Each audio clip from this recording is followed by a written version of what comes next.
Hey everyone, before we get to this week's show, this is just your weekly reminder to please continue to pray for my wife, Lindsay. She is battling breast cancer right now, and we're praying for complete healing in Jesus' name. Thank you. So I just took this book, and as I was reading it alone in the woods, I realized, oh, this is real. She's spoken to 1,200 people, and they're all telling the same story as he's writing down, he's just transcribing. So as I'm reading it, I'm realizing this is real, and it's quite dark, actually. That's why the book's called The Threat. So this is what happens to people. They're lying on their bed, they get paralyzed, they can't move, and they are calm, and then they float out the door or the window. The adults are abducted, and men are connected to machines. So that's one aspect, is that humans are used as a reproductive system that mixes their DNA and ours. Once it comes to full gestation, women are given the babies to hold. Apparently physical contact is needed to bring it to life completely, and they kind of take DNA from hybrids and mix it again until they create something that looks very human. They're basically creatures created in the laboratory on a spaceship. That's the story. So the creation of hybrids and the humanizing of them is a big part of this program. It's shifted from having this focus of creating hybrids to the integration of hybrids into human society. They live among us now. That's for sure. 100%.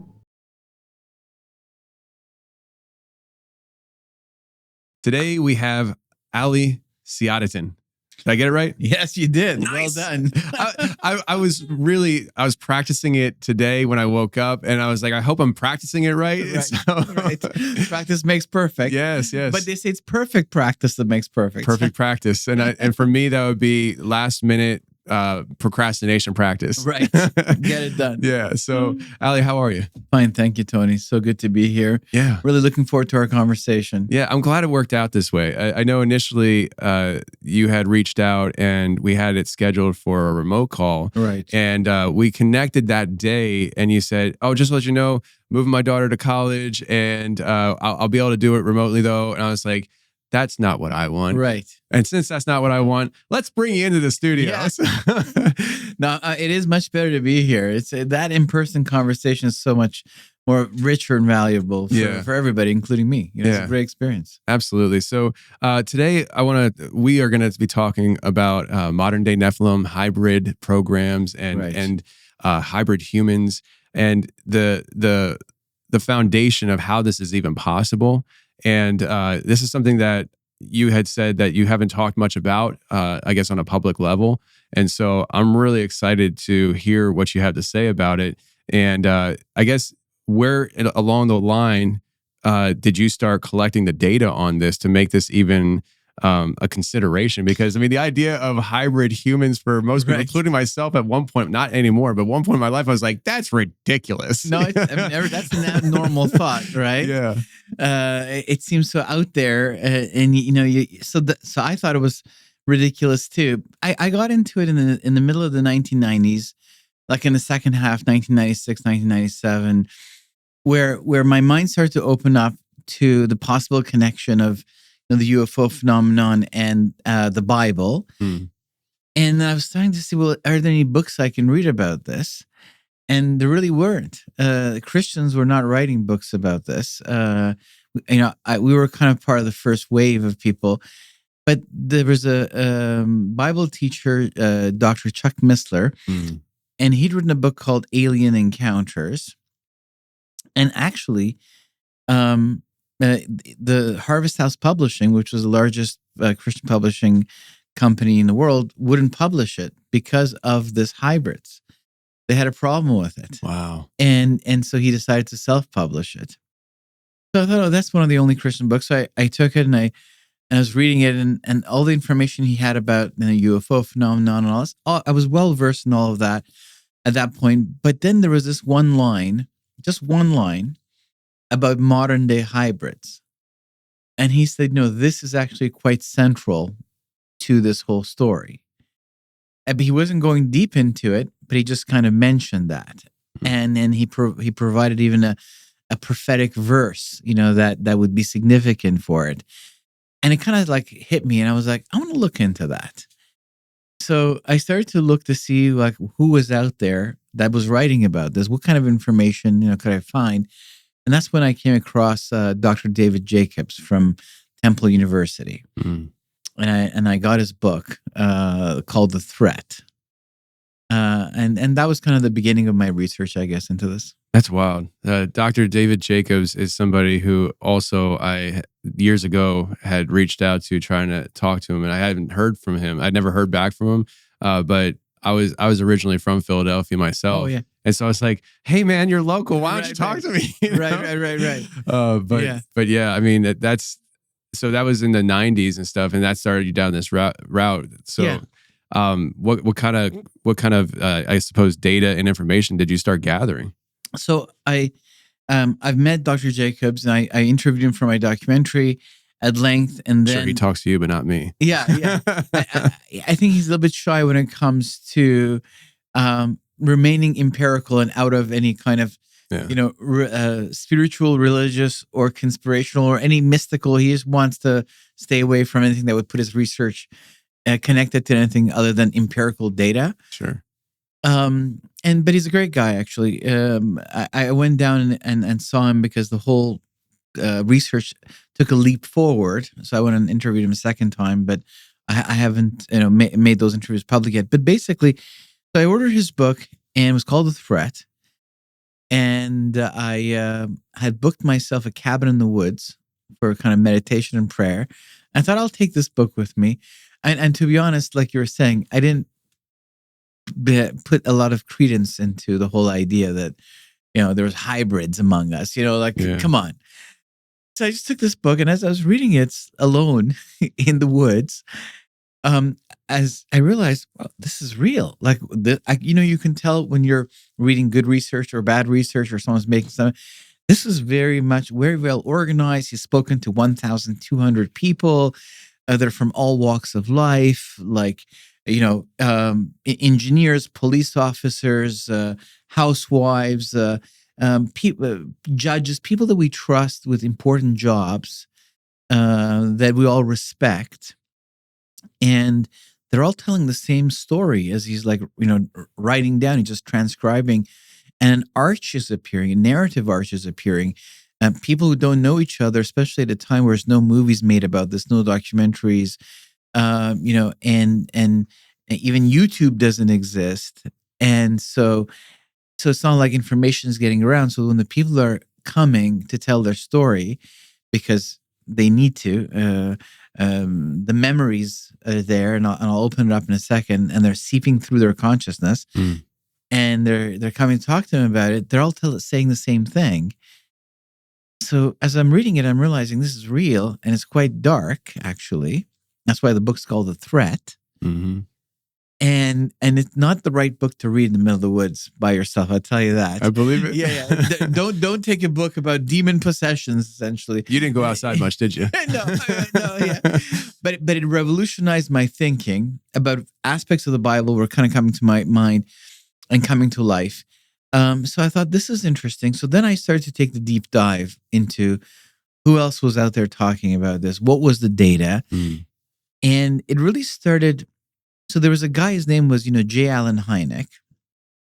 And he was part of Project Blue Book, which was the U.S. government was pressured by American citizens who were having UFO sightings.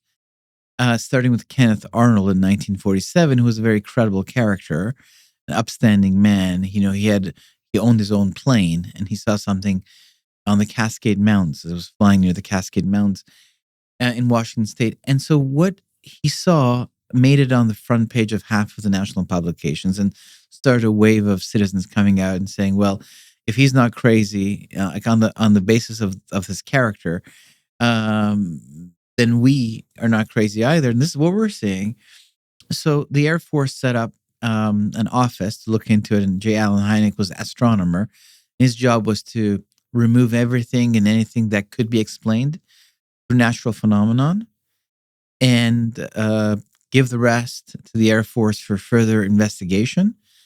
Then the Air Force would, report to the Congress, and the Congress to the American people. That was kind of the idea.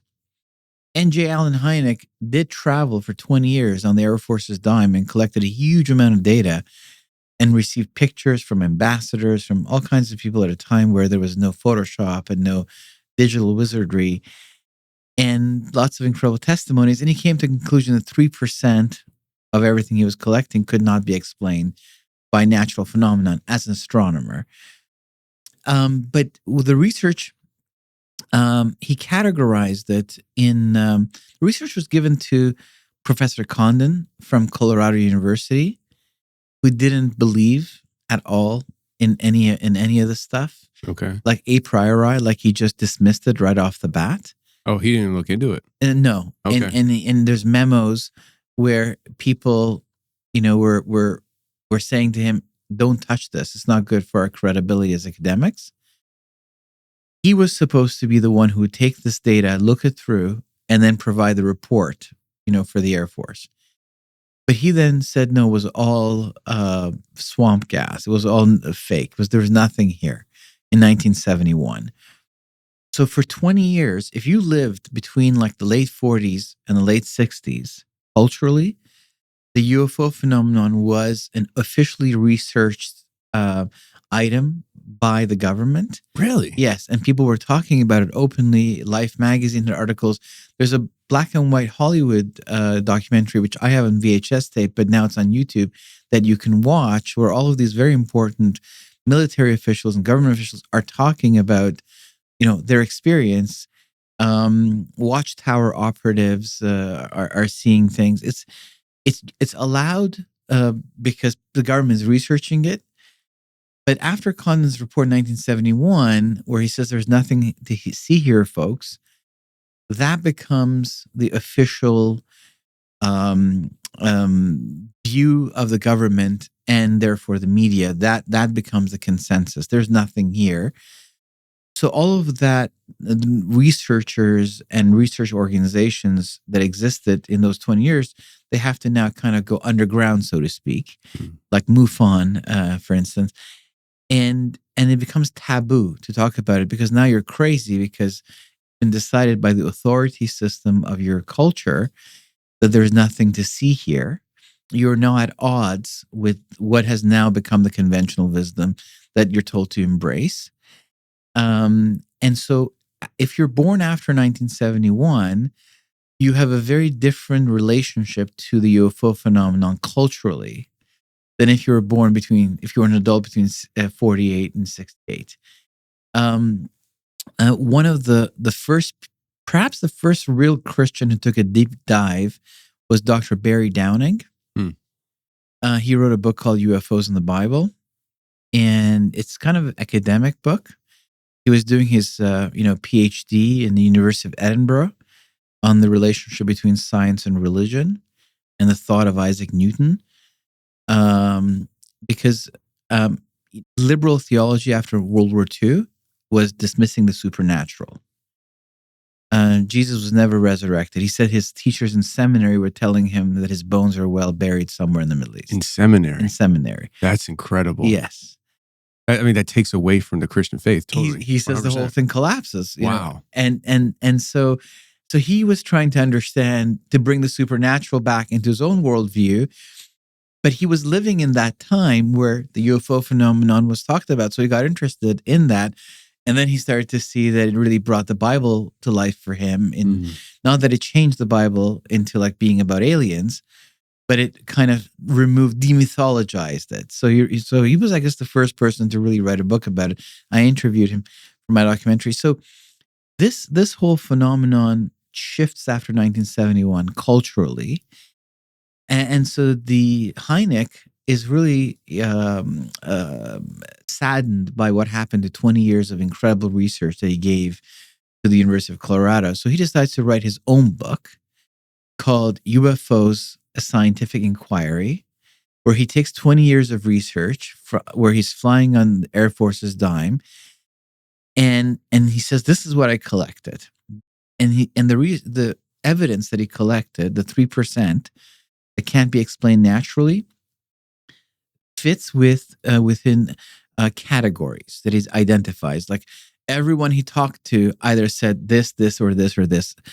And so the first category is kind of like daylight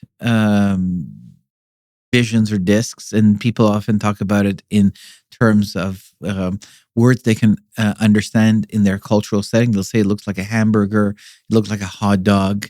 I interviewed a Holocaust survivor who surprised me when she realized I was researching this stuff. She said, "Oh, I saw something," and she's like, close to 80 years old. Yeah. And I'm like, okay, this woman, a Holocaust survivor. So she's, so it's very authentic. And she said when I heard her story, she said it was like a Mentos, the candy. Oh yeah, with different colors, and that's exactly what people say. So the next category was daylight, night visions, bright lights in the sky at night. Something that's usually white, but doesn't have to be white. And that was something people reported. Then he said that people also saw things that were 500 feet or closer.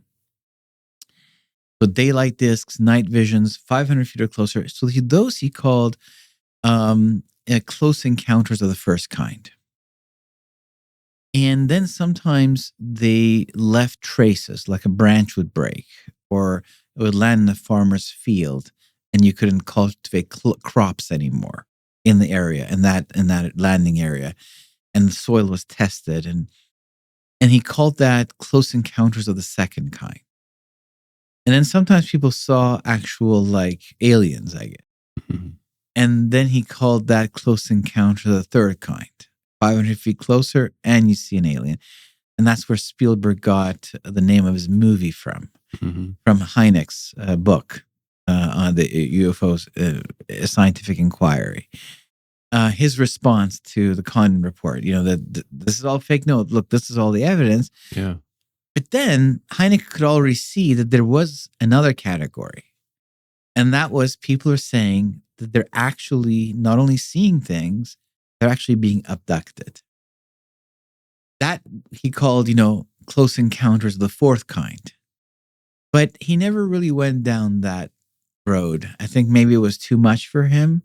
There was a very famous case, and so it was later that an artist from New York, Bud Hopkins, started to look into it. And he's the one that coined this word called hybrid. Bud Hopkins came up with that word book in 1983. And then Bud Hopkins met Dr. David Jacobs from Temple University. And Jacobs then got interested in really trying to, collect data on this. And then there was Professor Johnny Mack from Harvard. Professor Mack was the head of psychiatry at Harvard Medical School.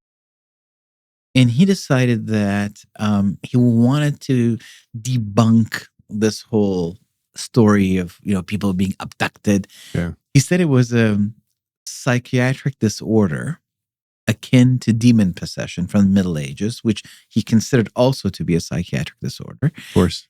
And so he saw everything through this lens, and he was going to look into it and kind of, end this craziness by writing this head of the Harvard Medical School's psychiatry department. He's going to just say, this is it. So in 1994, he published a book that shocked the academic world called Abductions, where he said it was all real. And from then on, he became one of the world's foremost abduction researchers. And this is the head of psychiatry at Harvard. And so he said that the people that he spoke to, first of all, spoke in the way that they formulated their ideas, thoughts, and words corresponded to the way people speak when they tell the truth. And then he also saw that they were very respectable and credible people, and that it would be very strange for them to ruin all of that by coming out and saying very silly things about like a police officer or, a high-paid engineer in an important company. Which said, you don't want to just say some weird thing that's happening to you if it's not real. And of course, if it's something that's happening to you personally, something so strange that I'm going to open up as the details, you will see why people want to talk about it. It's very intrusive. And so he realized this was all real and the empirical data was there, and he became a researcher. There's a really great YouTube video of him going down. I think it's in Zimbabwe or Mozambique. I forget now. It's in Africa, where these kids in a schoolyard, make these beings appear to them, and they run in the school screaming their heads off. And these just teachers like, what's going on? So he goes and talks to the kids. And it's interesting, the overlaps, because the more data you collect, the more you see a unifying pattern. Even what those kids say and what people who say they're being abducted say match, So it's interesting. So he becomes another researcher. It goes from J. Allen Hynek's initial project, Blue Book, doing all this research for the U.S. Air Force, collecting this data, to the categorization of how this all fits in categories, what people are witnessing, to the fact that, hey, some people are saying there's another category. It's more than just seeing things. There's actual contact. And then researchers getting interested in looking deeper into that. And I'd say that, Bud Hopkins, David Jacobs, and John Mack are probably the top three researchers that initiate a deeper dive into collecting data and accounts. Like the first time I met Dr. Jacobs, he had collected 1,200 accounts from 1,200 people.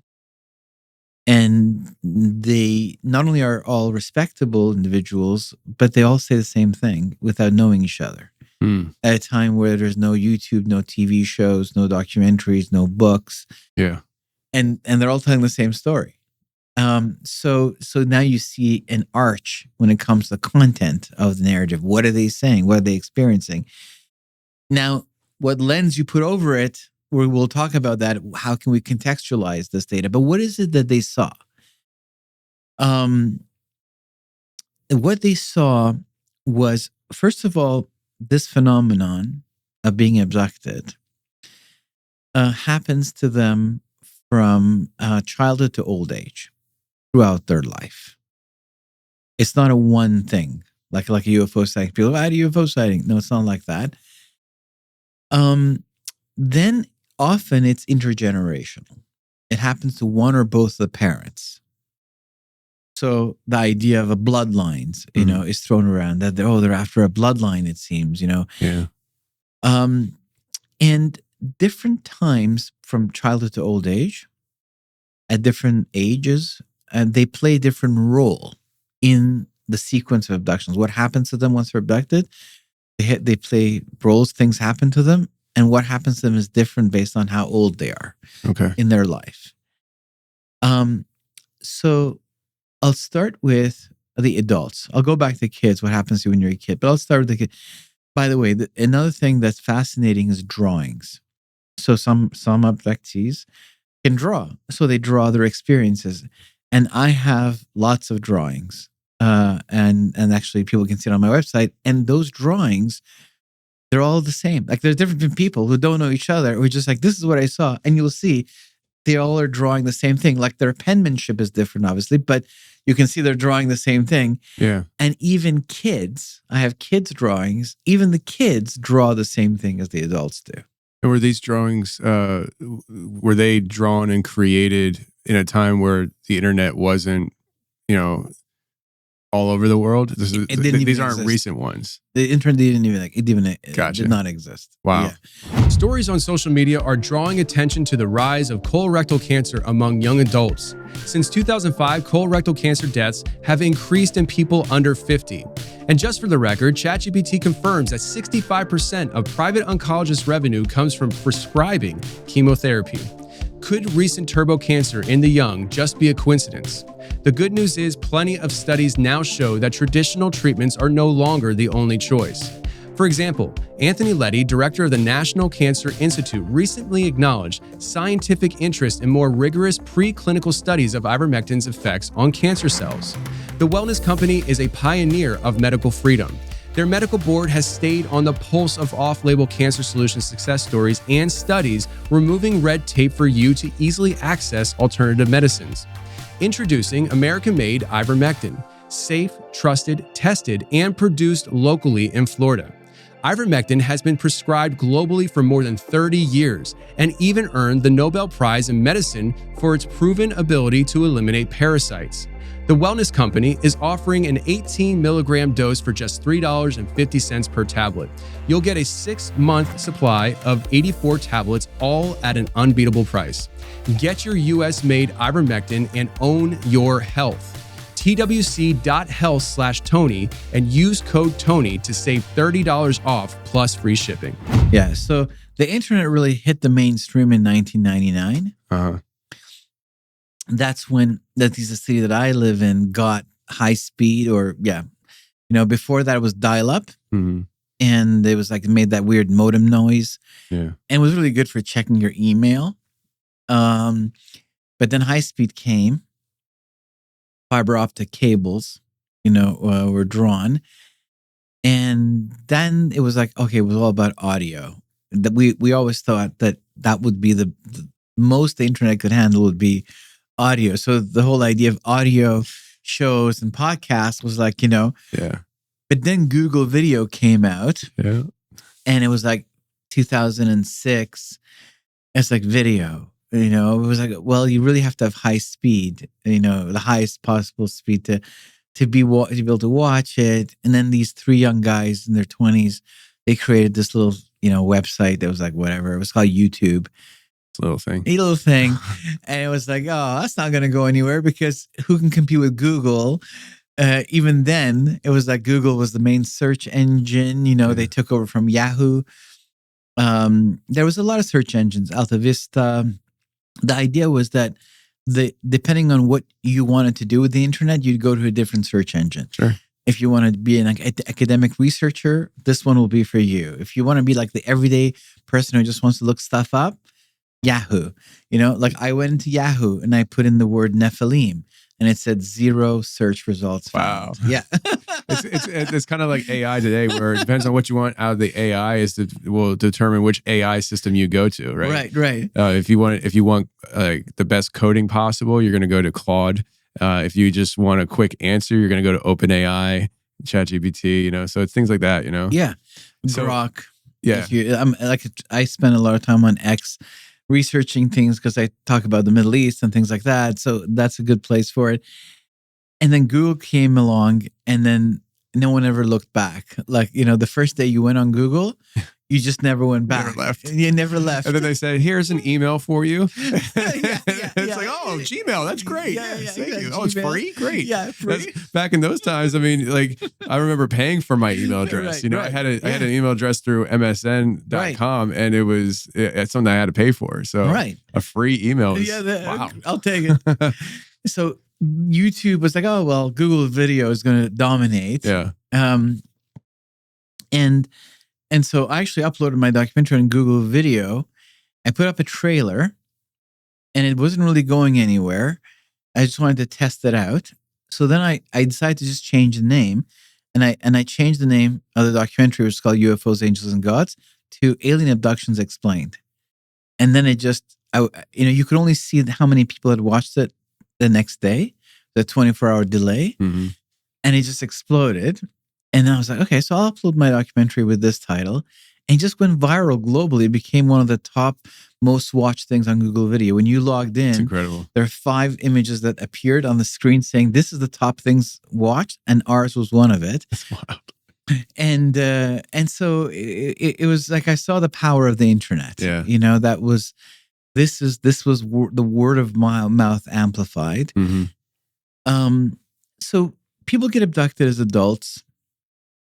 And let's start with that. Yeah. So first of all, it happens often during the day. You think it happens at night in some dark wood. Mm-hmm. No, it happens during the day, in broad daylight.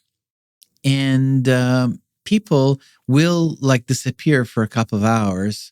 Missing persons reports might be filed.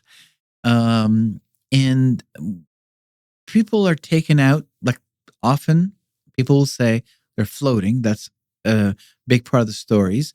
They're different creatures around their bed. Often there's these grays, they're called, which I think are hybrids themselves, created for this purpose. They don't have mouth slits. Often people draw them with a mouth slit because they find it's really strange. But they actually don't have mouth slits. And there's a lot of telepathy and suggestion involved. They speak directly into your mind. And, there's a passage in the book of Job where God and Satan are having a conversation. And it says that Satan was among the sons of God, these beings. And then God said to him, "Where have you been?" Walking to and fro the earth, Satan says. And I always imagine them talking like you and I are talking. Yeah. But once I took the deep dive in the world of these things and I saw how prevalent telepathy was, I realized it was more like probably just, thoughts being exchanged. So this is what happens to people. They're lying on their bed. They get paralyzed. They can't move. And they are calm. And it's because there's neurological control and suggestion.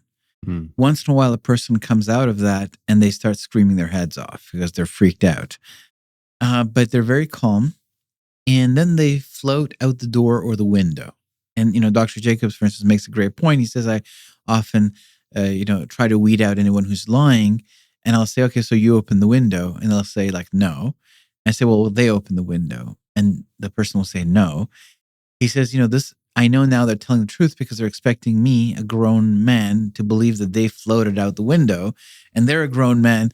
And it's like, okay, if they wanted to lie, they would make it more credible. They'll say, oh yeah, they opened the window, because it'd be crazy for me to sit here and believe that you floated out a solid object through a solid object. Yeah. So what you're saying is that he's trying to validate what they're saying. He's making sure that he's establishing that the only other line of thought would be that they floated through a window. Well, they're telling that to him, and he's challenging that. He's saying, "Oh, you mean you opened the window?" And if they really wanted to lie, they would go out of their way to make it more credible by making it normal. But they stick to their guns and they go, "No, I didn't open the window. Neither did they. I floated through the window." Are we talking like physical window, never opened, and they just go right and through? Walls as well, Gotcha. Right? Yep. And of course, at that point, hundreds of other people have told him exactly that. He just doesn't reveal that to them because he now knows if they get out of that script, they're lying to him. Sure. So they float out the window, and there's like people walking their dogs, on the street, and there is a craft, and then you're taken into it. Why is it that people don't see it? My theory is that it is the mind that's sealed.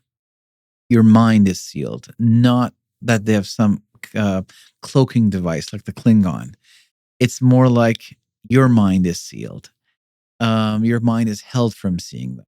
Because I see a lot of mind control, manipulation, and interaction with the mind. And so things, even in scripture, people's eyes can be closed and then opened by God. There's a story about Jesus and his disciples, and he closes their eyes. They don't recognize him. Yeah. Israel's eyes are closed for a season in history and then opened again. So this idea, I find, is a bit like that. So I tell you a story. A friend of mine owns a gym, and then he moved into a much bigger location, and he had a kind of a opening party for his gym, and there was tons of people there. And so he felt comfortable that he could kind of like drown our conversation in the noise. Because people are embarrassed and kind of like to talk about this. So he comes up to me and he says, "Oh, you made a documentary of UFOs?" I'm like, "Yeah." He says to me, I had this experience as a child.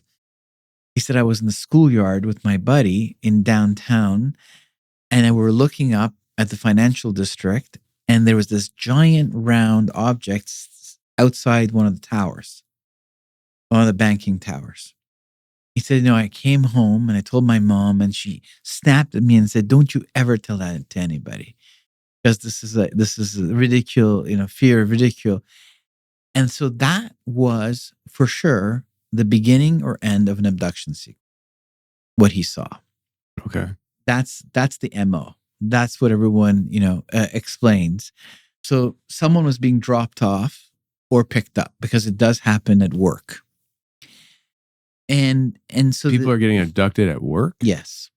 At work, at home, it happens during the day, most of it, not at night. Okay, so that's where you're coming in with the idea of the mind being sealed. Yes. Because if somebody's, I don't know if this is the situation, but like I'm just, when you said work, I'm thinking somebody's sitting in a cubicle and all of a sudden they're abducted and nobody notices. Well, they could be, oh, yeah. Well, at night, if your partner is not abducted, but you are, your spouse, or they are held down, like their consciousness, they're in a deep sleep. So this might have been, someone who had their own office. It doesn't have to be a cubicle, sure. Yeah. Right? But the point is that a child could see it. Somehow maybe the child's mind is different. But, I had this strange guy once I met, because I do sometimes meet strange people in this journey. And he had a lot of footage of these stuff, of UFOs in the city. And he was showing it to me on his camera. And he said to me, they just like make a sign and I know they're here, and I flip my camera up and there it is. So there's these weird stories where there's a guy, and his name is Elisha, and he's got a disciple, he's got a student, and he's a prophet. And they are surrounded by these Assyrians who've come hunting for them on their chariots. The king of Assyria has sent to this village or town called Dotan, and his disciple is scared. And so he prays to God and he says, open the eyes of my disciples so he can see that the ones that are with us are greater than the ones that are with the king of Assyria. And the king of Assyria comes with chariots. So this guy's eyes are suddenly open and he sees they're surrounded by chariots of fire. So they're all there. He was just not seeing them.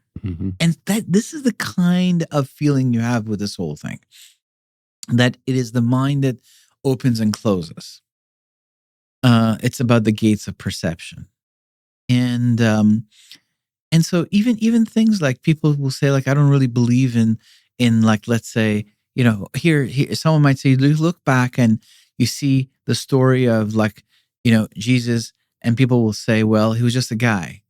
Another person will say, oh no, he was the Son of God and he was crucified for my sins. You go, well, what's the difference between these two people? They're reading the same story. One apparently has this energy, this presence of God, the spirit that opens the mind to seeing the story in a different way. The other one doesn't, and therefore doesn't see it. So again, it's about perception and how it's altered. So I feel like there's a lot of that in this story. So why is it that broad daylight and you're not seeing it? I think it's mind that's sealed. But I've now not only read all of these accounts, but I've now met copious amounts of people that they all tell me the same thing. I mean, you have to understand, like let's say I go to once I was in a farm. This someone invited me to his farm. And these are very normal people. Like this man, he had 365 acres. And he had lots of people working for him, including people from other farms around him. And this was kind of a hotbed of UFO phenomenon. And so I'm having just lunch with these farmers, and now they're telling me their stories, right? So one guy was like, it was this big bright light outside of our house, and I was going to go see it. And my wife was like, don't you go anywhere, because it was scary because they could feel it. And then like, we come out, and then there's a guy, like this farmer on his tractor, like, he's just sitting there on his tractor, and he's telling me, he says, you see over there, that hill? So it was a little guy, and then he ran over the hill, and then he disappeared. Like, this creature. Wow. And he's totally like, these are totally normal people. Then he's just going on, farming. This is, and yeah. And so this is, so, you until it happens to you, you can relate to it. But once it happens to you and you see something, then you realize, so all these guys are telling the truth. So when a researcher like Jacobs or Mack, they start collecting, thousands of accounts, you start to see now a pattern emerge, a narrative emerge. There is something going on. It's just not random. There's a plan, so to speak. It has a beginning, a middle, and an end type of thing. So what happens to adults? Let's get into it. The adults are abducted, and men are connected to machines in which semen is removed, and that kind of semen is then mixed with their own DNA, and that's put inside of a woman who's abducted. So if you're a female who's abducted, then you get impregnated, and so people go to their doctor, and they say like, what's going on? And the doctor says, congratulations, you're pregnant. And the woman's like, but I haven't even had relations. I'm not interested in getting pregnant. I don't even have a man in my life. And the doctor is like, well, you're pregnant. What are you talking about? Ma'am, you're lying. Yeah, ma'am, you're lying. Exactly, right? So then in the first trimester, the woman is abducted again, and the fetus is removed. And that's when women go to the doctor, and the doctor is like, oh, you had a miscarriage. Mm. And she's like, well, I know if I had a miscarriage. And they're usually diagnosed with this thing that pseudocytosis. It kind of says that, look, you want to get pregnant so bad, you wanted it so bad, that your hormones like indicated that. So we got a false test results. And the woman's like pulling her hair out. It's like, I had no intention of. So that's one aspect, is that humans are used as a reproductive system that mixes their DNA and ours. When you say their DNA, what do you mean by they? Like the aliens. The aliens. Yes. So you're saying, so it's not that they're mixing human DNA with human DNA. You're talking about alien DNA being mixed with human DNA to create hybrids. Through these abductions. Okay, gotcha. And then the fetus is removed, and they're put inside of these glass containers. And I have lots of drawings of it. And you'll see that the penmanship is different. Like one guy draws it this, but they're all the same rooms for these glass containers. And there's a liquid inside of it. Hmm. Once it comes to full gestation, women are given the babies to hold. Apparently physical contact is needed to, bring it to life completely. And people are also, you always have functions when you're abducted. So this function is one in which where you're in a room and you see different hybrids, and you're supposed to pick the ones that look the most human, that would be able to just go into a crowd and no one would notice anything different about them. And they kind of, take DNA from hybrids and mix it again until they create something that looks very human. And now you'll pick you said that guy. These are the ones that look really human. That's one of your functions. You're under neurological control. You're calm and you answer the questions you're asked. Hmm. You do what you're told. And so, I just had this thought come to my mind about this woman who was saying how horrified she was, afterwards, that she hated it. She hated that this happened to her in life. There's a show people can see. I don't know if you remember Phil Donahue, Jerry Springer. There was these TV shows. I remember Jerry Springer. You remember Jerry Springer, okay. Geraldo, Phil Donahue. There's these shows. I liked Phil Donahue, I guess. And there was one called Deanie Petty, the Deanie Petty Show in the 80s. And this was in Canada, but it was the same concept. And one day she invited Bud Hopkins, this abduction researcher, and she invited all these people who are abductees. And if you go on YouTube and look that up, Deanie Petty abduction show or something, you'll see everyone says the same stories and how normal these people are. And they all say the same thing exactly. So basically, once this thing is completed, and it's now a hybrid is created. And there's different pictures, drawings that have some that don't look human at all, and others that look perfectly human. Now that hybrid has to learn to be human. And that becomes the role of the abductee. So as a child, when you're abducted, often you're taken into rooms with toys, and there are other hybrids there, and you play with the toys, and they learn how to play. They play with you. So that's one role you play as a child. And I have drawings from children, and they draw the same things as the adults do. And that's one thing people often, point to, is like, wow, those drawings from the kids, that was interesting. Then you sometimes, when you're older, you have romances with them. There is this thing, so you got the grays, but then you got these taller ones. They have long, elongated heads with big black eyes, and they are given different names in the world of UFOs. Mm-hmm. But it's the same thing. People draw them. I have several drawings of them. They're all drawn the same way, and they're described the same way.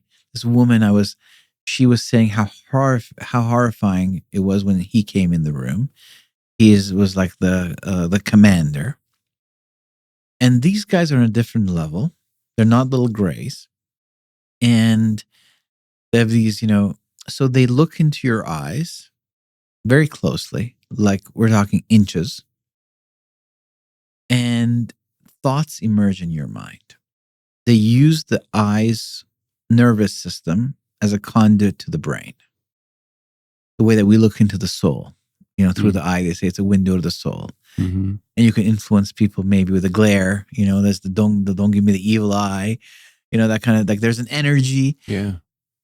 And so they sometimes scan your mind to make sure that you aren't talking to people. There's a lot of security around this. I'll talk about it later, to keep it under wraps. And they want to see who you've been talking to if you're an abductee. Listen, I'll be the first to admit this show is not great for your sleep schedule. Maybe you're hearing about something that you can't explain, and later that night you're staring at the ceiling in bed with a lot of questions, trying to get to sleep, but that's the hard part, getting to sleep. And that part's on me. But if your mattress is making it worse, that's something we can fix, thanks to our sponsor, GhostBed. I have had trouble sleeping ever since I quit driving truck. Before, I would just knock out when I hit the bed because I was physically exhausted. Thankfully, doing this job, I'm not physically exhausted like I used to be, and I had a hard time falling asleep, and I needed to upgrade my mattress. I came across GhostBed not long ago, and what got my attention right away is how different they are from the big brands you see advertised everywhere. This is a family-run business with over 20 years in the industry, mattresses handcrafted in the United States and Canada, and more than 100,000 five-star reviews. Every GhostBed comes with cooling built right in, not as some upgrade you have to pay for extra. Plus, if you're not sure which mattress to get, you can head to ghostbed.com/Tony and take their mattress quiz. It walks you through exactly what you need based on how you sleep. When your mattress arrives, you got up to 101 nights to sleep on it. If it's not for you, you go get your money back. Simple as that. Right now, GhostBed is running a spring sale, and code Tony gets you an extra 10% off. Now is the perfect time to upgrade your sleep with GhostBed, the makers of the coolest beds in the world. That's ghostbed.com/Tony. Code Tony for an extra 10% off site-wide. Some exclusions apply. See site for details. So this brings up emotions inside of you as they access your mind. And so you'll be connected to a machine, and a hybrid will be on the other end, and it feels your emotions.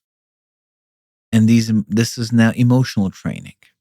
So there's like learning how to play, learning how to romance, but then emotions. They're basically creatures created in the laboratory on a spaceship. That's the story. So they look like us. Now they have to become like us. So emotions are transferred, and later, you get to have conversations with them where they ask you all kinds of questions like, what is religion? What is music? How do I know what music I should like? They ask you practical questions, clothing, fashion. And because they're telepathic, even though they're talking to you, once you start to think about the answer, they just zap into it and they kind of suck out of your brain everything about that topic as it's coming to your mind. And this is part of how they're learning to be human. So the creation of hybrids and the humanizing of them is a big part of this program. And then the next stage is the integration into the culture. Once enough hybrids were created, we saw a change. And there was an abductees survey done of the American population based on questions that, do you see things around your bed? It's questions that abductees always have as their openers. Because they put kind of ideas in your head and they seal it in your subconscious mind, and then it seeps through. And eventually you're like, I don't think this is like my imaginings. And that's why people wanted to talk to like a therapist. And that's how people started to even come to, let's say, someone like Jacobs.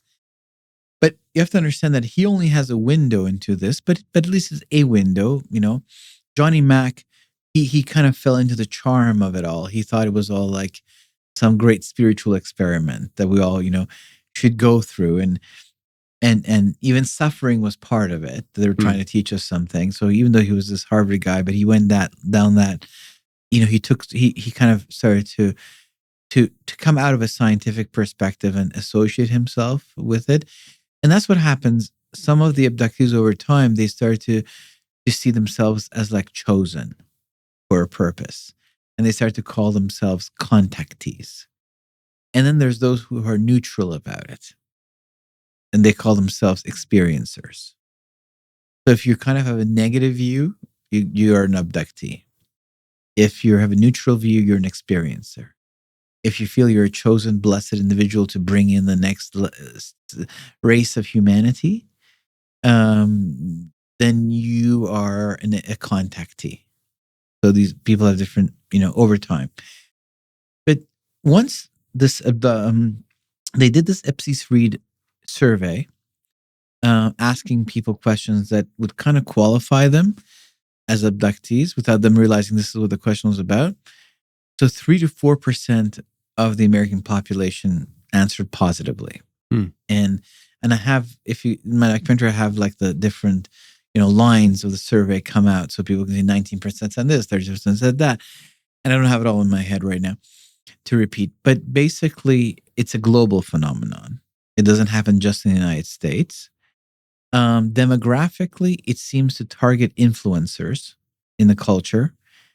Even like, CEOs, like important people. They say sometimes they see people appear in their rooms and they get ideas.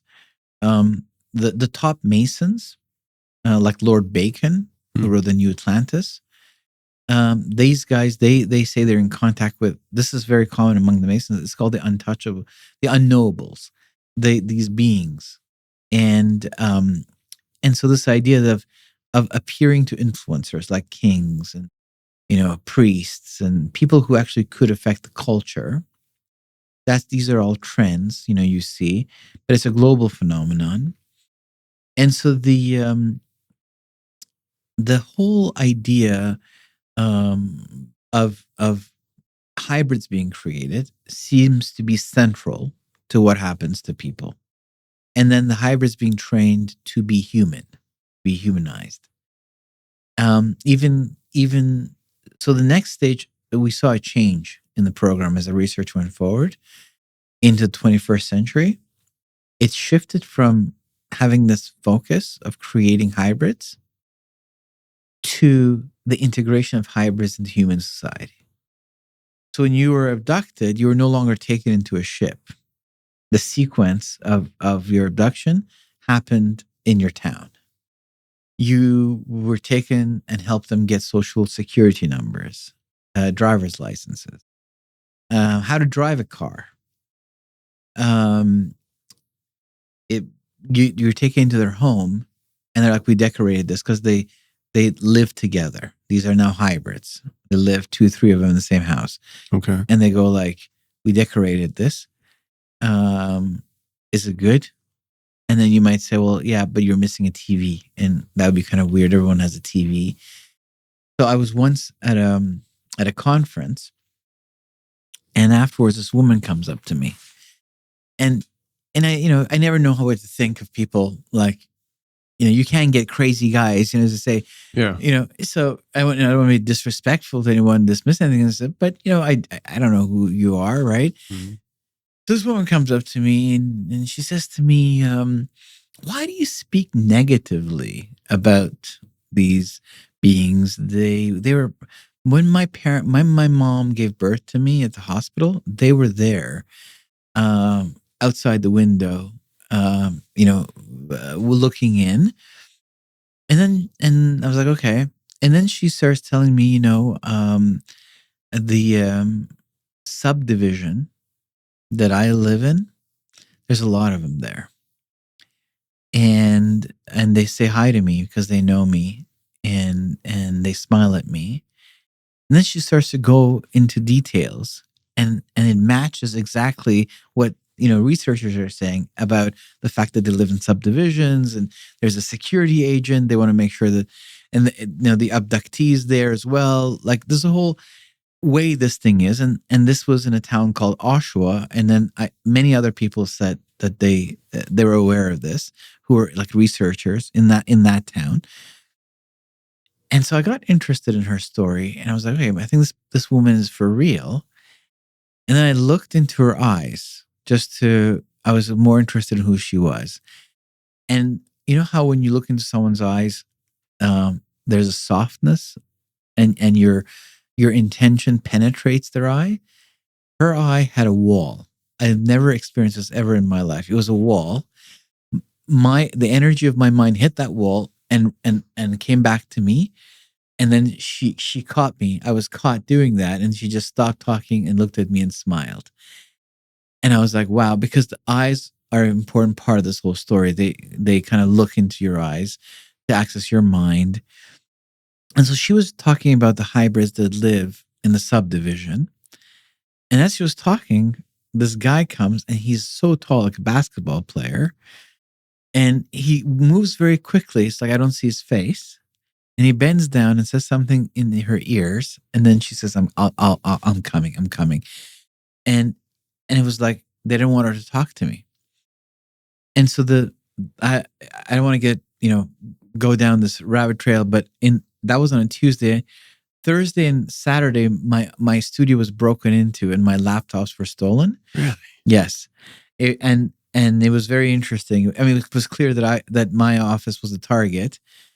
And I think it was related to the fact that, so there's a lot of effort for them to keep this under wrap. So they don't like these guys talking about it. And even in those, not townhouses, but what do you call it? Where all these homes are next to each other. I just said the word, I forget. Subdivisions. There is some guy that you can kind of compare to a security agent whose job is to make sure that both the abductees and the hybrids are not really, talking. And so it goes from creating hybrids to integrating. So someone will go out to get a pizza and they won't be back in 2 hours. And the family will be like wondering what happened to them. And that'll be an abduction sequence. But that happens in their own town where they're just taking a quick mission to do a task. And this task right now is about integration. They even come with you to work now to learn about your job. Gotta say something. I just can't help it. Happens to me all the time. Yeah. But it's because I have ADHD. And so I'll leave and I don't remember what I was doing. I was like, wait a second, I'll just drive around aimlessly until I remember I was supposed to go to get eggs, Right. At least you remember it's eggs. It's like, oh, that's right. Yeah. You don't get there and go, what was I supposed to get? Or I'll actually remember, but I'll get sidetracked and I'll go to 3 different other places. Like, where were you? I was like, oh, this long story. Yeah. No, I know your pain. I'll get home and my wife will like, so did you get what I asked you? I'm like, oh, but I got all this. Yeah. So these people they're going out taking forever to do a simple task. That happens sometimes. That's one thing that happens, just to show that other people are involved. Like their life they're not just experiencing this by themselves. Their family is like, what just happened to you? And there are missing, person reports that are filed. And then when they are, other than helping with integration, this is like decades of research. They also learn to do things themselves. There's a training program. This is another aspect of the abduction phenomenon. They are told that they have a role to play. The abductees, that there's going to be a moment there where everything's going to get activated. And they have a role to play. One thing that's very common is the environment. They will look into your mind and you start to get images of cataclysmic environmental things. And they say, we have the solution. We're going to help with this. If you look at Johnny Mack going to that private school in Africa, I think it's in Zimbabwe. He's talking to one of the kids, like we're talking like a 9-10-year-old girl. And she says, she's like, so what happened? And she's like, well, we were in the schoolyard and this thing came and appeared. And he was like, describe her. And she describes perfectly what everyone draws with the big long heads and the big dark eyes. And she just describes that. And then he says to her, well, what did any thoughts come to your mind? And this little kid in Africa, and it says in the 1990s, suddenly she says, yeah, I started to think about the environment. And then he says, well, had you ever thought about this before? And she says, no. So this thing that we see like globally, we have this crisis, the environment, which is not a new crisis. I mean, you go back in the writings of the gods, you'll hear often about this. We're going to enter an ice age. You hear it in Nordic stories. You hear it in ancient Middle Eastern stories. It's a pattern. It's a theme. It's an idea. And suddenly we are having it. Like, I remember in the late 1990s when I started to look into this whole environment thing. There was a greenhouse effect and how there was this like ozone layer disappearing, and the stuff was getting in. You had to wear sunglasses, you had to put cream on yourself. And I remember reading this book. So these guys in Beijing were saying, we don't see a problem. Beijing is very polluted, but roses still grow.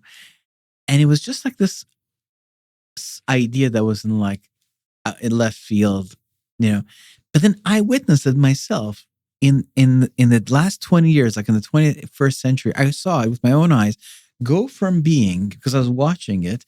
Why was I watching it? Because the research and abductions was like, this is going to be part of it. They kept talking about this. And I'm like, really? Environment? So I started to pay attention, and I'm like, no, this is just a side little issue. But then I watched it go from being nothing to be the number one political issue. That's huge. Now it's gone a bit back because now we're like, oh, we're going to go AI, and AI needs a lot of energy, and we need oil and gas for that. So, but I think it's going to make a comeback because, like COVID, it's a transnational, global problem that humanity has to unite to face. A unifier. Mm-hmm. And the single policy can go out to everybody.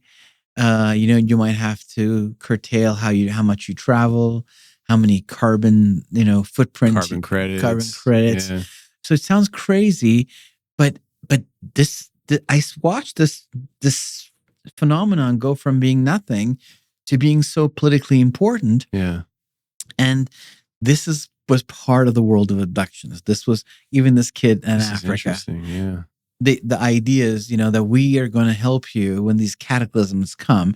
And I wonder, like, if, there's the Masons have a saying, at chaos order room, they say, you create chaos and you present yourself as a solution. Mm-hmm. You can go along maybe that way, or maybe there are, like, if this is a spiritual phenomenon and they're aware that maybe there are judgments from God that they can frame, but regardless, I don't know. I'm just saying this was part of the world of abductions.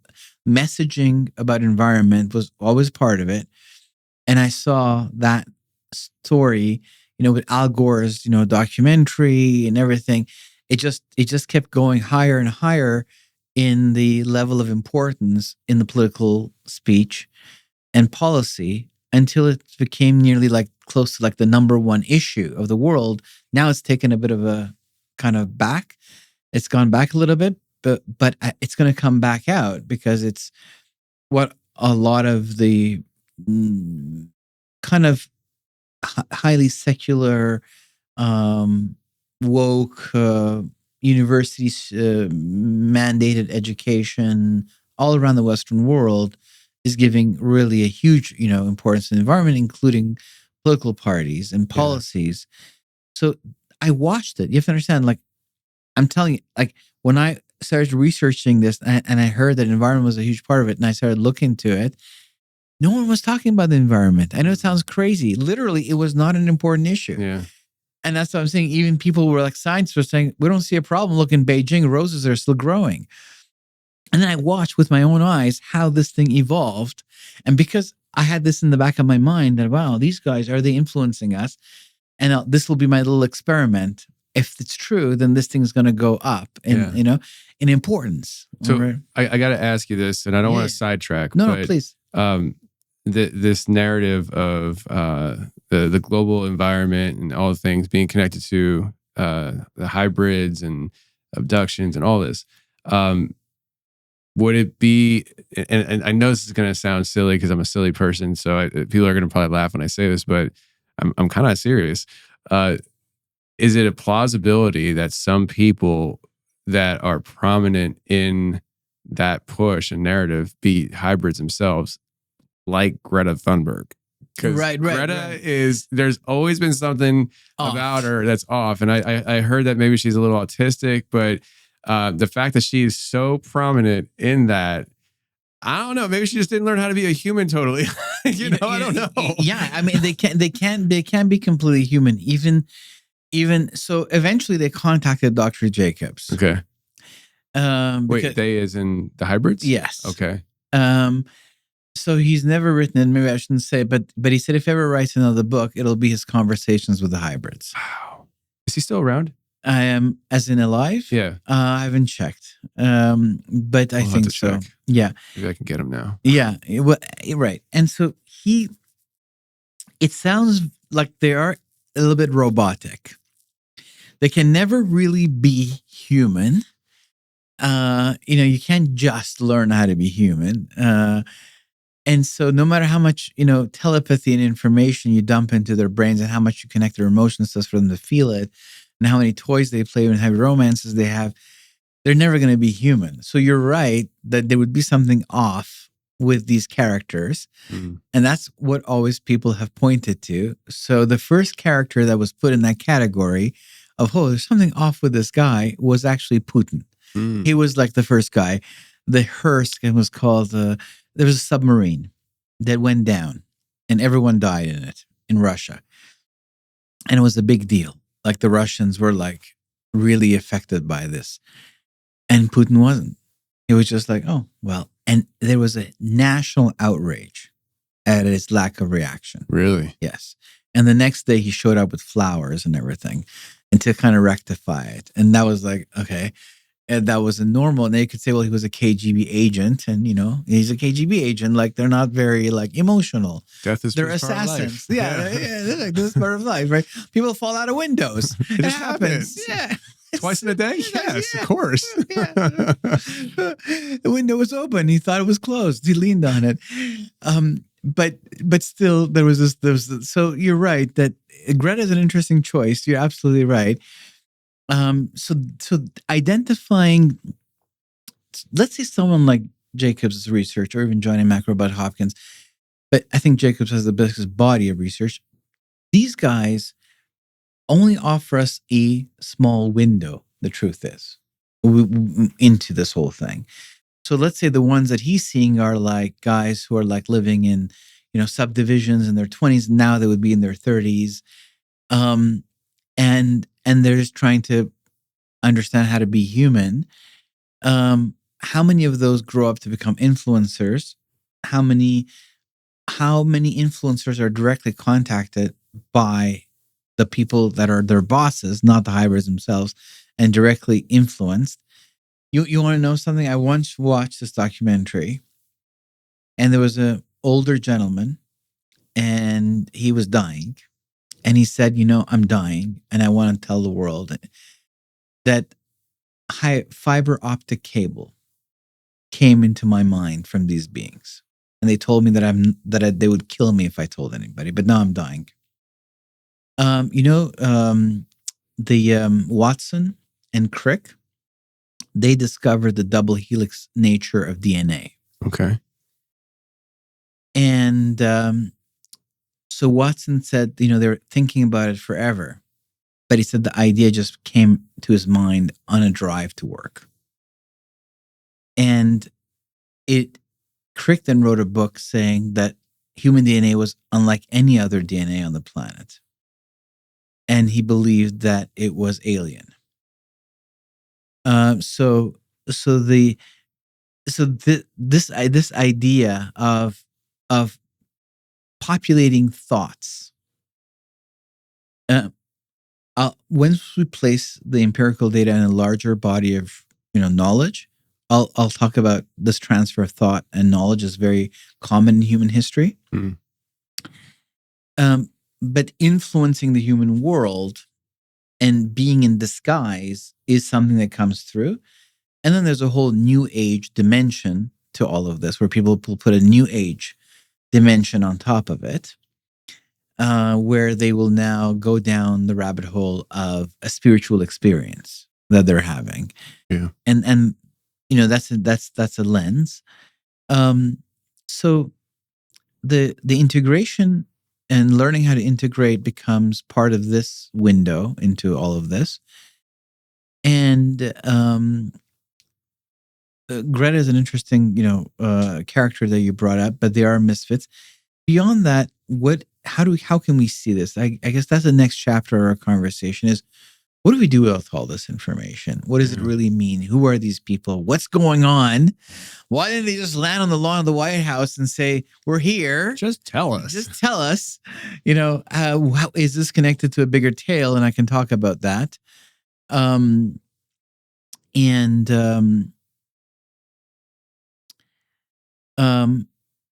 So basically, when it comes to the various lenses through which you can look at this phenomenon, you can go with, okay, it's not real. It's all just fairy tales. It's a psychiatric disorder, but there's too much data. So you go, okay. So then you go to another one. Oh, they're aliens. That's the Darwinian lens. The Darwinian lens says we evolved here.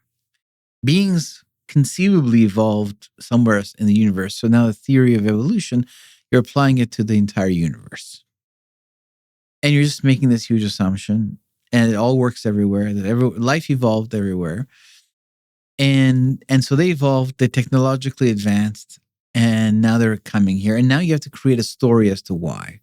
And different thinkers in that world will create their own version. Like global warming and, the idea the nuclear, that we were just talking about, the whole save the planet kind of thing. Save the planet. You mentioned Greta. Here's another person. His name is Dr. Stephen Greer. Yeah. And so Greer is very much in the hold of these beings. When you say in the hold, can you expound on that a little bit before we move past that? I think I know what you mean, but I would like he's a believer that this is a great thing, and that the saviors of humanity have arrived. But he's the one that does the CE5 protocol. Yes, but the government is trying to keep it under wraps. But when the internet came out as a thing, he finally this is where I can talk to the world, and he organized, I guess, the world's first webinar, I'd say. And where he then brought all of these important people from the military and the government who had signed a paper with him that said that only he could, represent them, and their stories could only come out through him. And there's some interesting stuff. Like, these guys were, heavy hitters, and they had some interesting stories. I recorded the webinar. I have it on VHS tape. But basically, I ordered it. He had a whole, like, you can call in and order it. I watched it when it was happening live. But this whole thing, Stephen Greer says they're going to give us solutions to our problems, like the environment. He says that they're going to give us, for instance, technology that for very cheap, like close to free type of thing, will allow us to turn salt water into drinking water, because that most of the water in the world is salt water, right?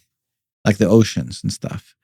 But the drinking water, there's much less of that, right? That's why the Chinese, they look at the 5 Great Lakes, where there's like 22% of the world's drinking water, and they're like, we want that. So too bad, it's mine. Yeah. But they're deeply integrated into Canada, the CCP party. They are. So they want the natural resources and land and water, because now the Chinese population is going down, and they had the one-child policy. But for a while, that's what happens, right? Like, the math doesn't matter. Amazing. Yes, math. Who thought one child? So, but there was a time where they were on the rise, and they were like, we're going to outgrow this place eventually, But regardless, so that's another character, Stephen Greer. I went to interview him, but once he realized that I was interested more kind of in this other framing, not the ancient astronaut framing, which leads us to the aliens have arrived. And before we finish on that one, so what is the message of those who go along with that line of reasoning? Their message is that the saviors of the world have arrived.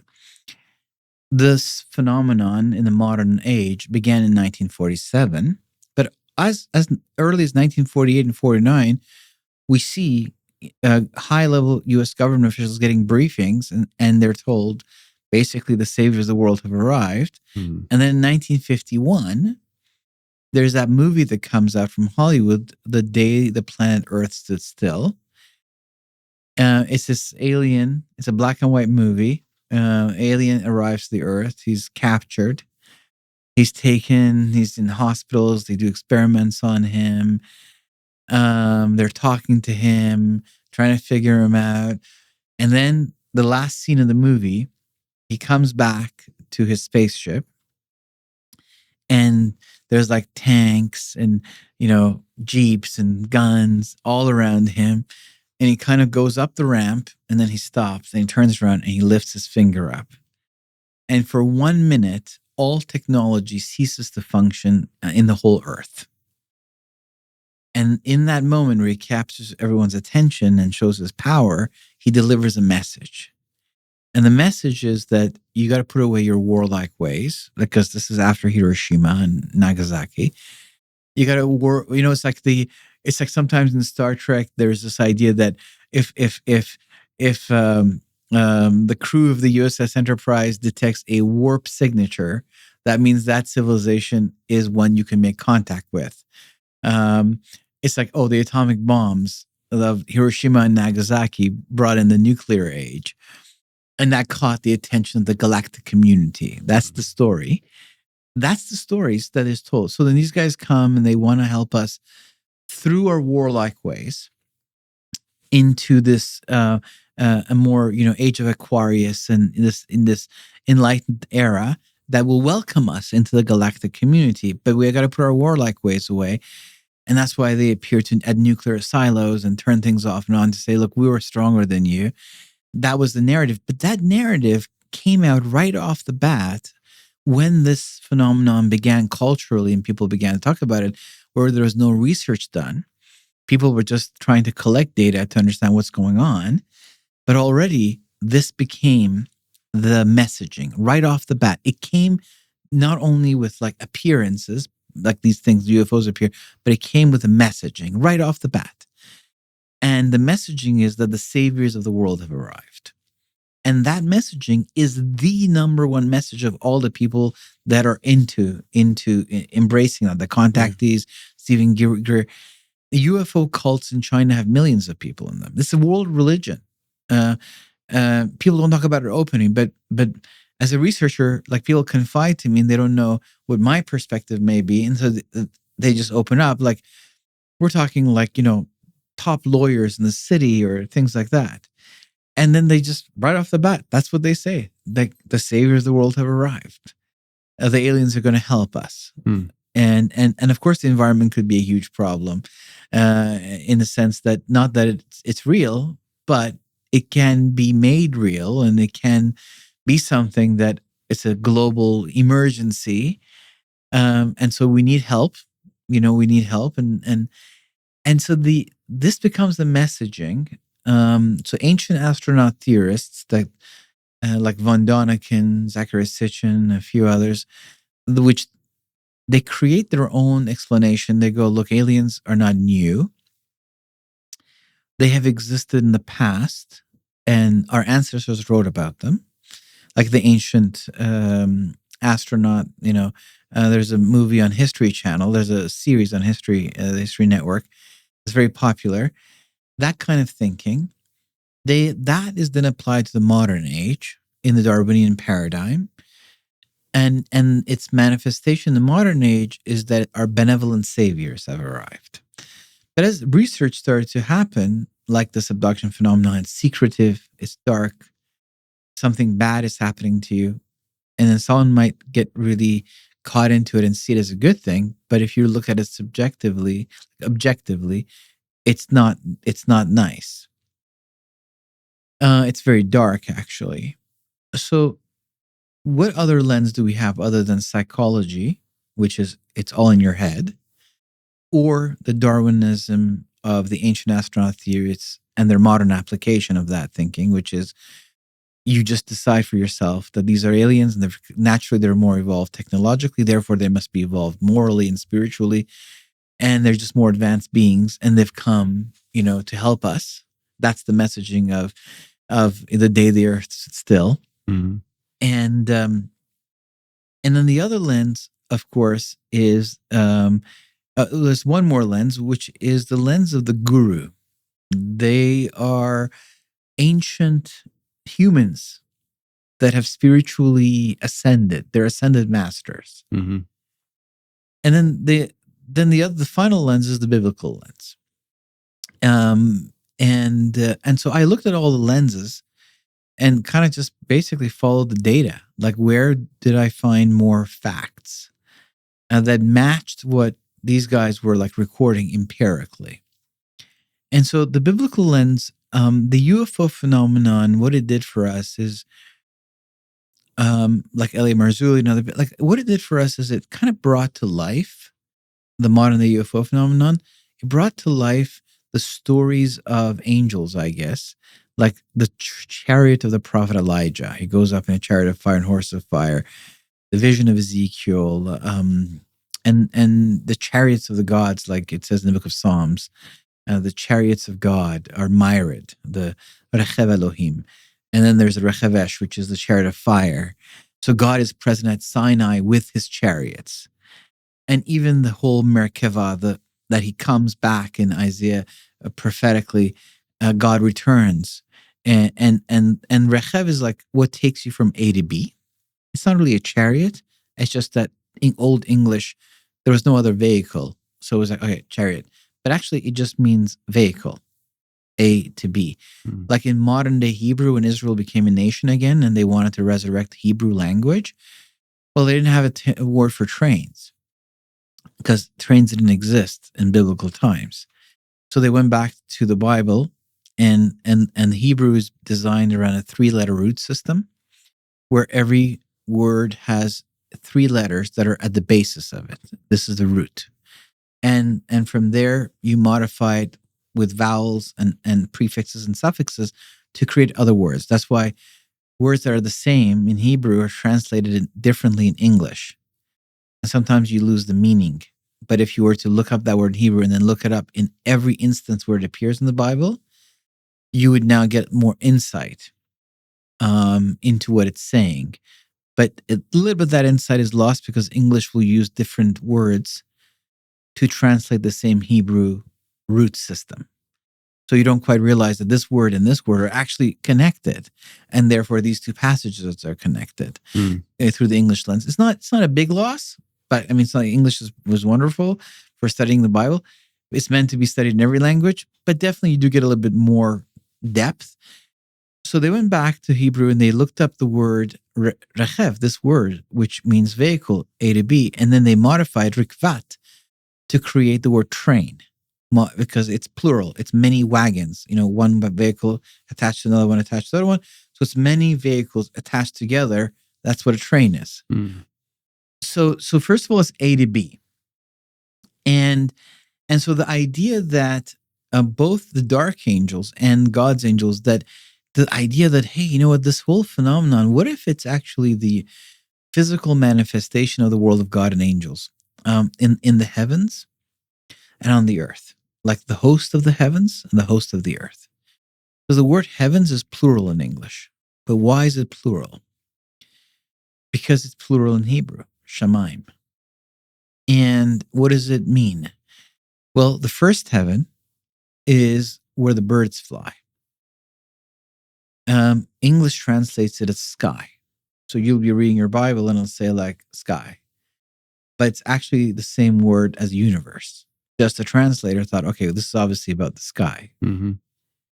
Then the second heaven is the area outside of the earth, where kind of like the sun and the moon are.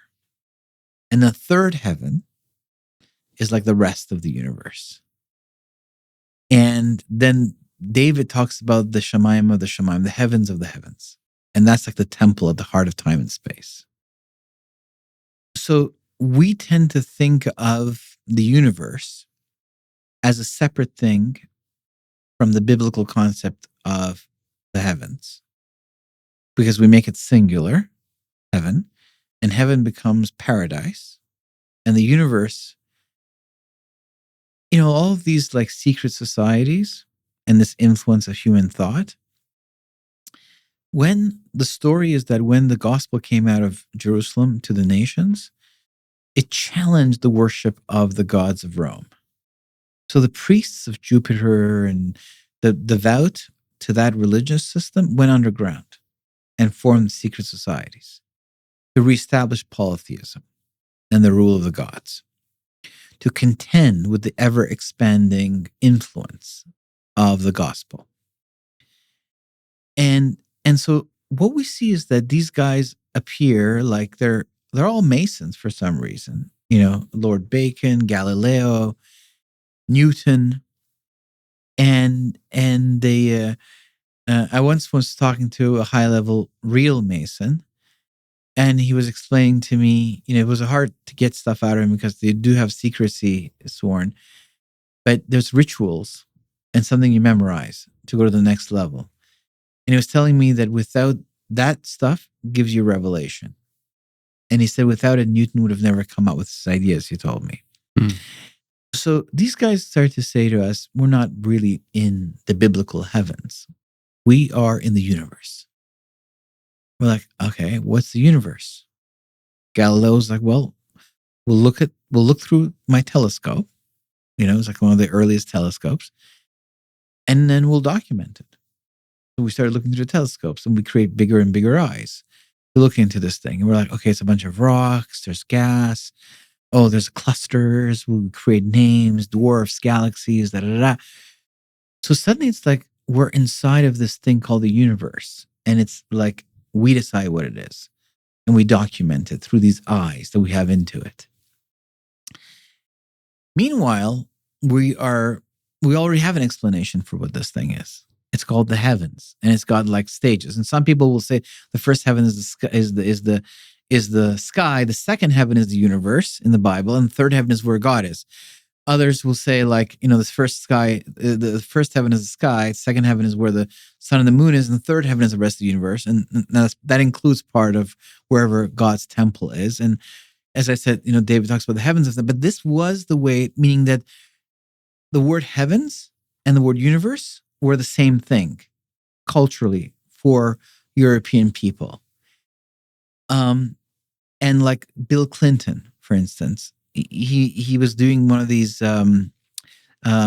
State of Union speeches, and he was investing into NASA.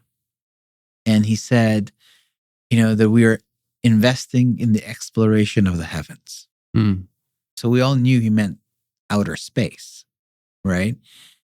So these scientists come and they initiate the scientific age for us, which is changing the paradigm.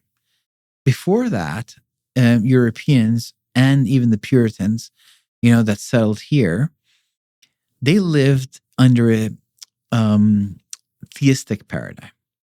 A theistic paradigm, like in the Middle East, people live under a theistic paradigm. A theistic paradigm is one where collectively the culture explains life through the idea of God.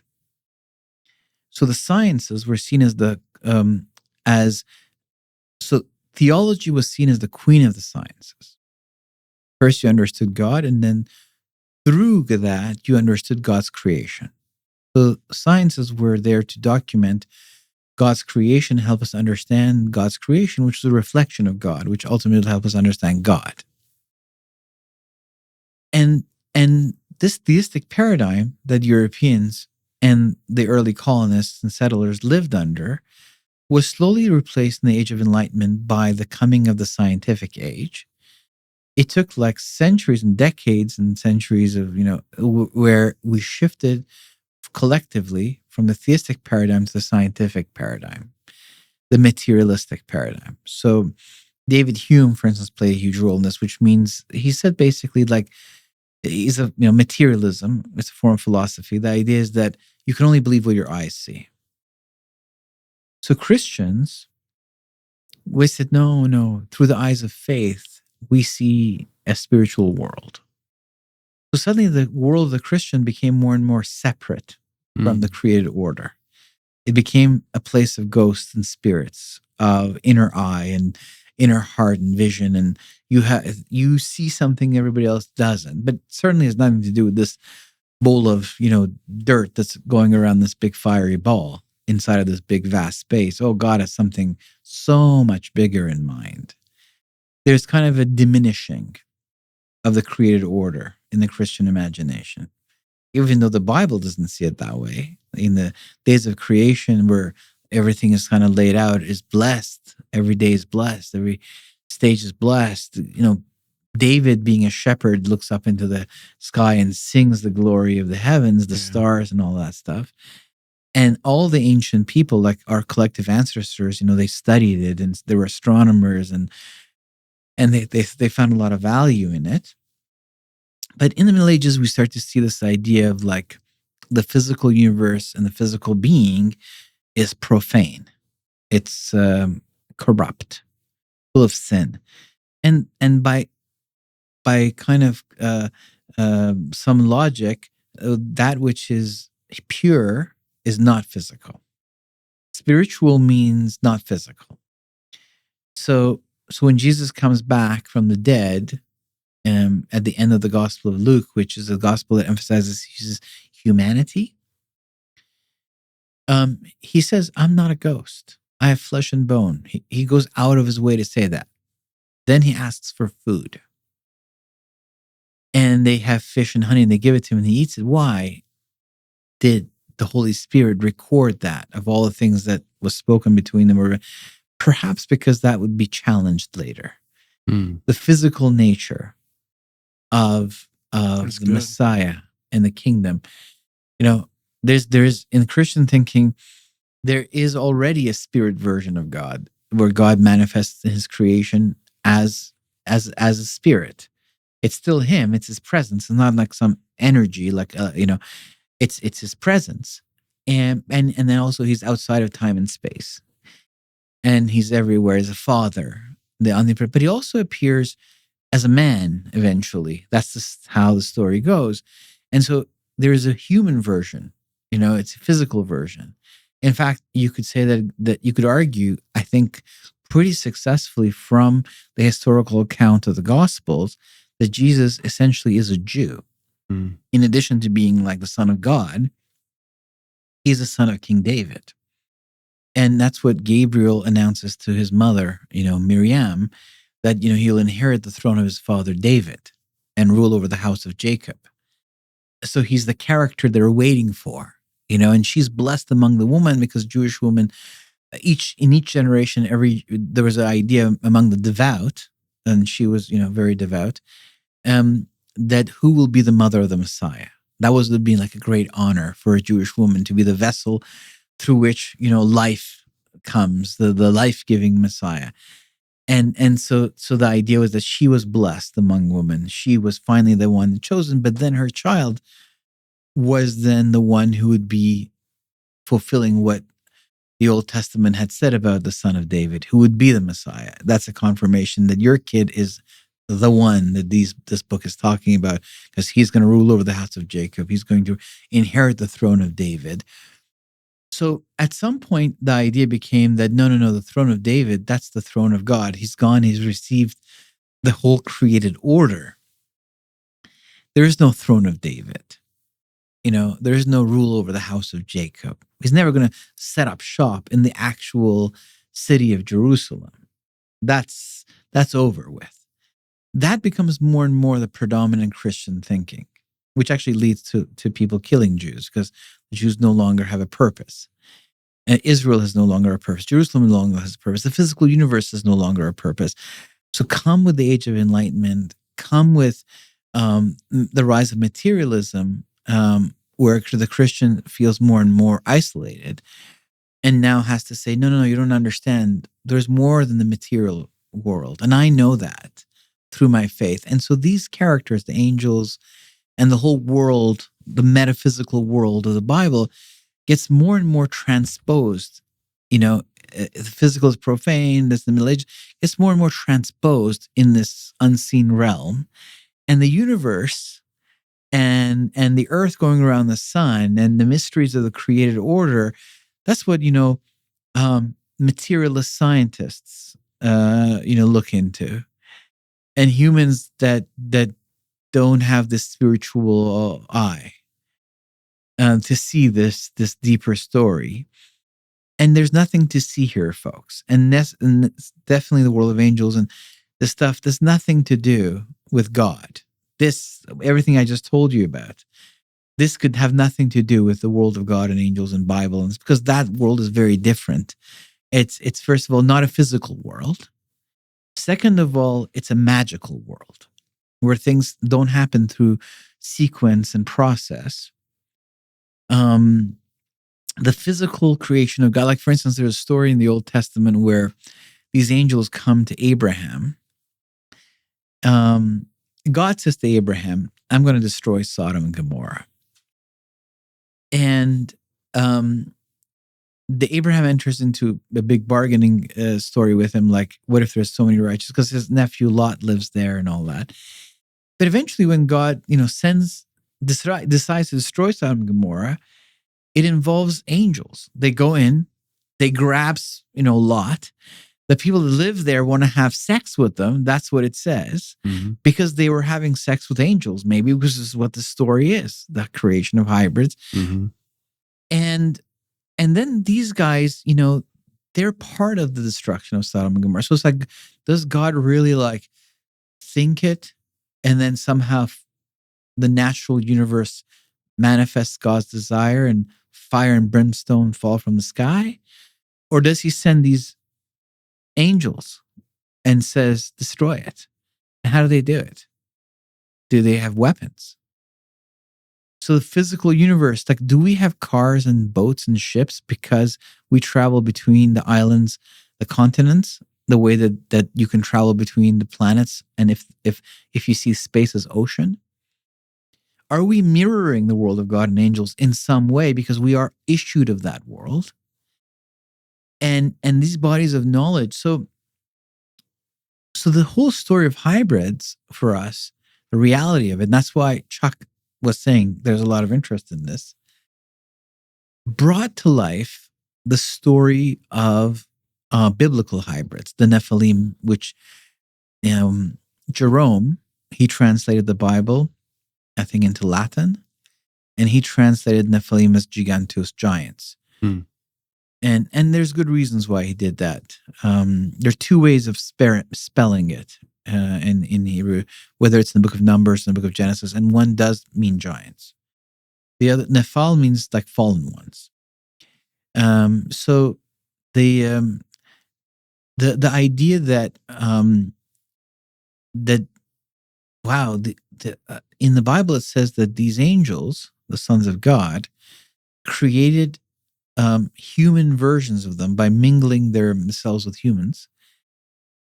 Now they're hybrids in the Bible. So not only are there moving things that travel around in God's creation, but there's also like hybrids.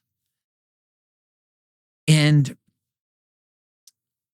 now that you could kind of, the same way that the UFO phenomenon brought the world of angels to life in a new way, modern day hybrids brought ancient hybrids to life. But this wasn't just in the Bible, it was in all of our literature. They were called the demigods. Mm-hmm. You look at, let's say, for instance, the Rig Veda, which is like the foundational Vedic text. And it's the worship of Indra, who is a demigod. You look at the Code of Hammurabi, where he receives the Code of the Law from Shams, the sun god, who becomes Apollo. And this is tall guy sitting on the throne. Is that just giving the scroll to Hammurabi? Now you could say, well, that's a personification of whatever being. Maybe he received it in a dream. Maybe he was a big light like Moses in the burning bush. Sure. Or maybe it was a guy, So the idea of demigods and their line, all of it was classified as mythology, the way that the UFO phenomenon and hybrids are classified as storytelling. Now, it's, you look at the Greek civilization, for instance, which had a whole line, one of the tribes of the four tribes that make up the Greeks came from the line of Hercules. And who was Hercules? Well, the son of Zeus and a woman, so he was like a demigod. He was a Nephilim. There's tons of Nephilim stories, actually, at the basis of Western civilization. Yeah. Starting with King Minos in Crete, which is really the foundation of Western society. That's the oldest archaeological records of what becomes the West is in the island of Crete. But that's a whole other story. So this whole phenomenon of these biblical hybrids that the Hebrew calls Nephilim and the English calls giants, like Goliath is a famous one, Og of Bashan, there are these like kings. And the record we have from other Middle Eastern literature where it says that these guys would be hired to be mercenaries like Goliath and his brothers were to shift the balance of power. And then we have all of this extra writing from religions from all around the world where they were worshipped and honored. Now kind of came back to life. You're like, wow, if hybrids exist today, well, they would have existed in the past as well. And that's what these guys are recording, actually. In the same way that today we dismiss them as crazy, our scientists are dismissing the old stories as mythology. Let's bring this back into the realm of history. This was real. Let's look at the older data from that point of view. See what comes out of that. So now, we're starting to look at these lenses of the ancient astronaut theorists, of the ascended masters, of it's all myth then and now, psychology. But now you're like, okay, let me look at it through the biblical lens. And the advantage of the biblical lens, now that you can believe in the world of angels and their hybrid offsprings, in a real way, like this is all real, that world now offers you an actual narrative that goes from ancient times to modern times, because the Bible is not just a book of history. It's an exceptional document among all the revelations that have come from the gods. It's the only one, like you look at the Quran, you look at, let's say, the Avesta, which was the main book of the Zoroastrians, a huge religion for at least 1400 years, but it was older than that. There was the Enuma Elish, the main scripture of Mesopotamia that influenced all the way the world into Greco-Roman civilization. There was, more like the Egyptian Book of the Dead or the Tibetan Book of the Dead. There's minor scriptures like the Analects of Confucius or Lao Tzu's Tao Te Ching. Then, of course, there is the Rig Veda and the four Vedic texts and the Upanishad. And then, of course, the Bhagavad Gita, which is the encounter with Baal Krishna. He's a Baal, which is translated into English as Lord. And that's in the Mahabharata, which is the big book of Indian history.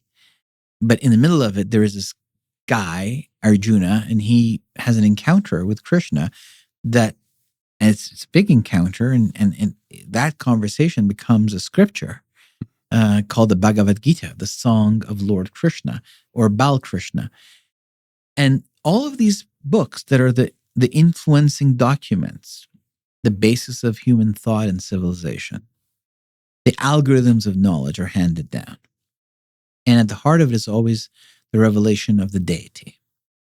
The Bible is different, unique in this entire body of scripture, and I've studied them all.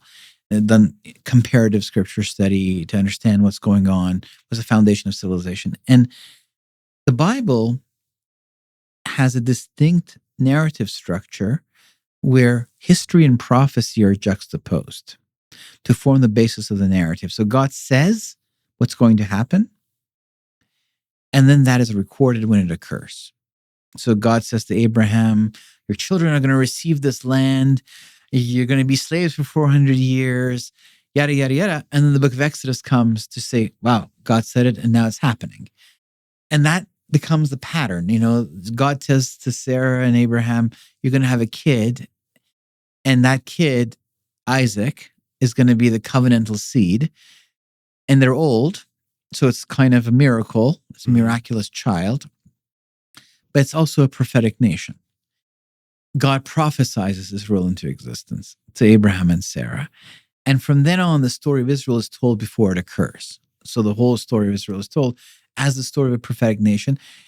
And the story of empire is told before it happens. And the story of the world is told before it happens. And the Messiah is told in detail before he appears on the stage of history. And that's why the Gospels record only the aspect of Jesus' life that captures what the Old Testament says about the Messiah, to show the Jews, to start with, and everybody else that might want to follow this logic, that he really is the character that the word of the God of Israel had talked about. And that's why he gets a check mark, not because it was miracles or that he even came back from the dead, but because his life captures in history what the God of Israel had said about the Messiah. Therefore, the verification system is there. You can't be fooled. Right. And the coming of the Holy Spirit in the book of Acts is the fulfillment of God's promises through the prophets of Israel. And that's why it's recorded, that it actually God spoke. So God speaks, and then it occurs on the stage of history. That is the basis of the entire narrative structure of the Bible, and that makes it unique among all the scriptures of the world. It's the only one that tells the future before it happens on this magnitude.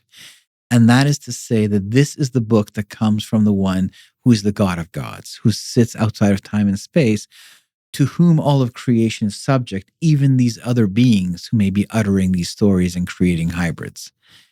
And that's one of the way the text, provides the supremacy of this deity over everything else. It's by the narrative structure of future telling, which is the basis of the biblical structure, that binds the whole thing together.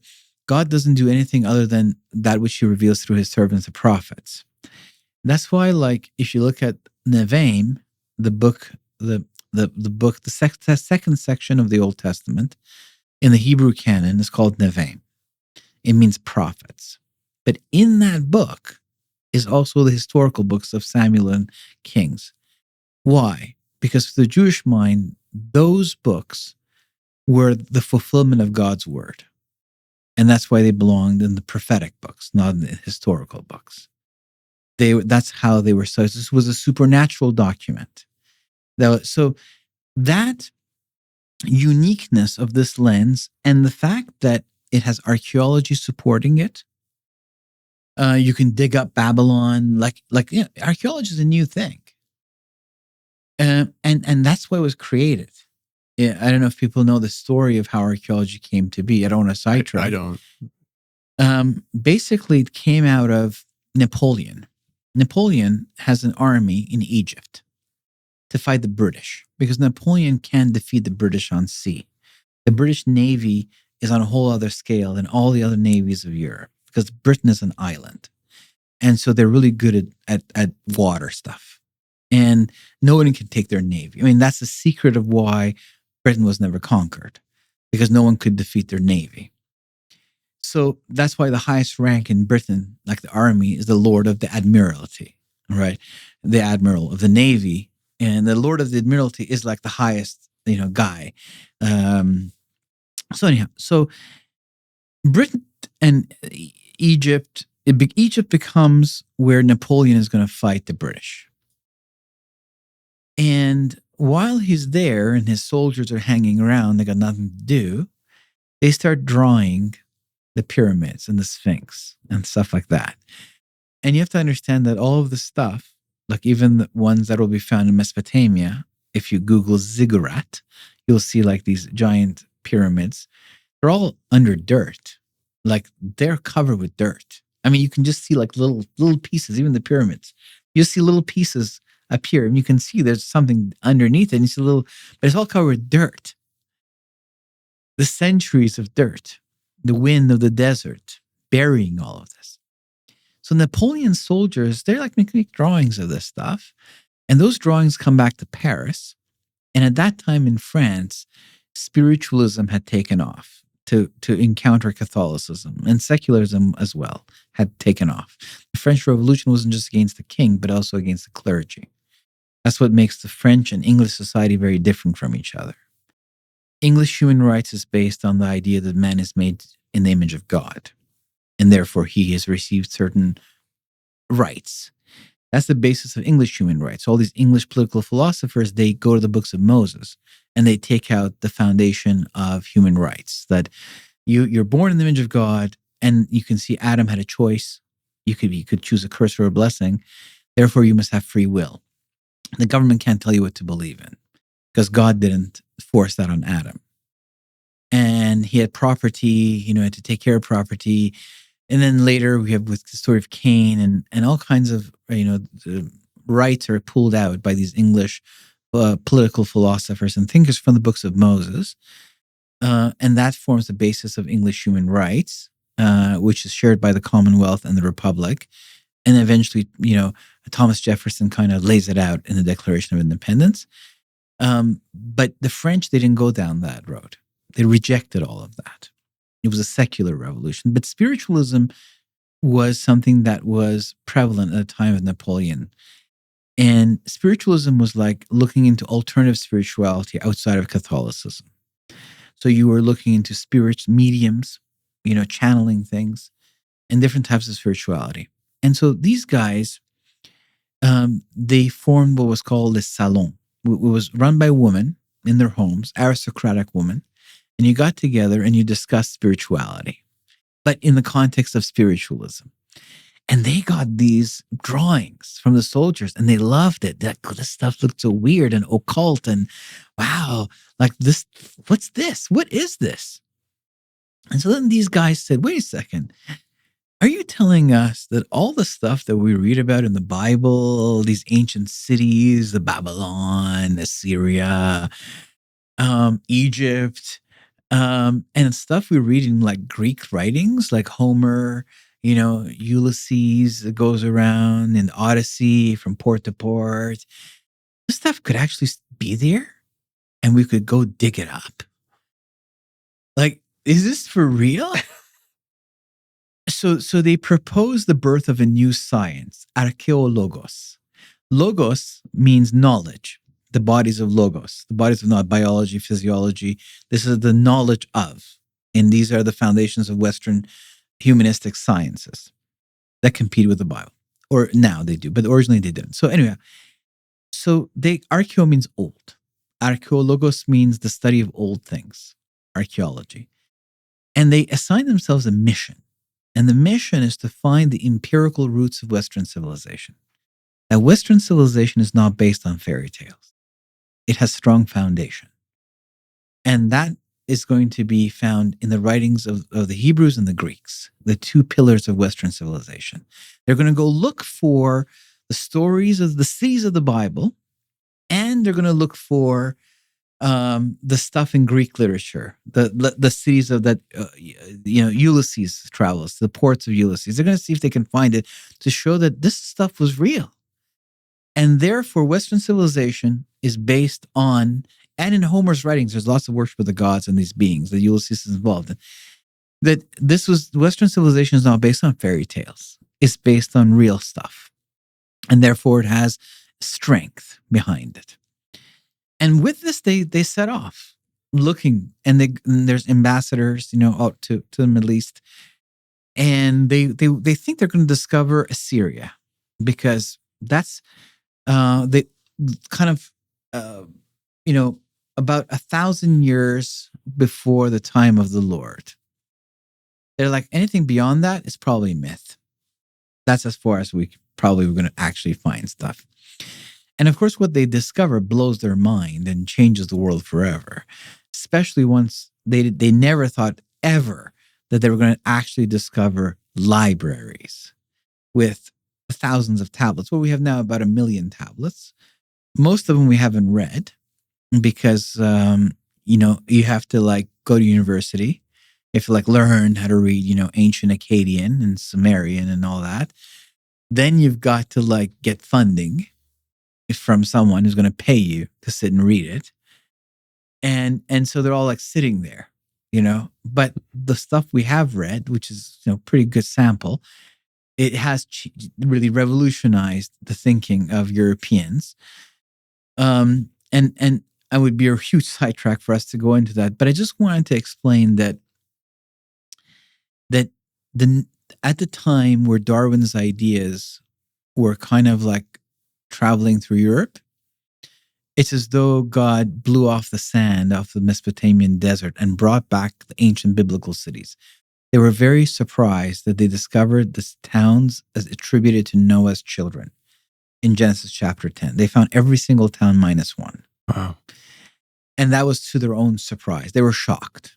And the further south they dug in Mesopotamia, the older the cities.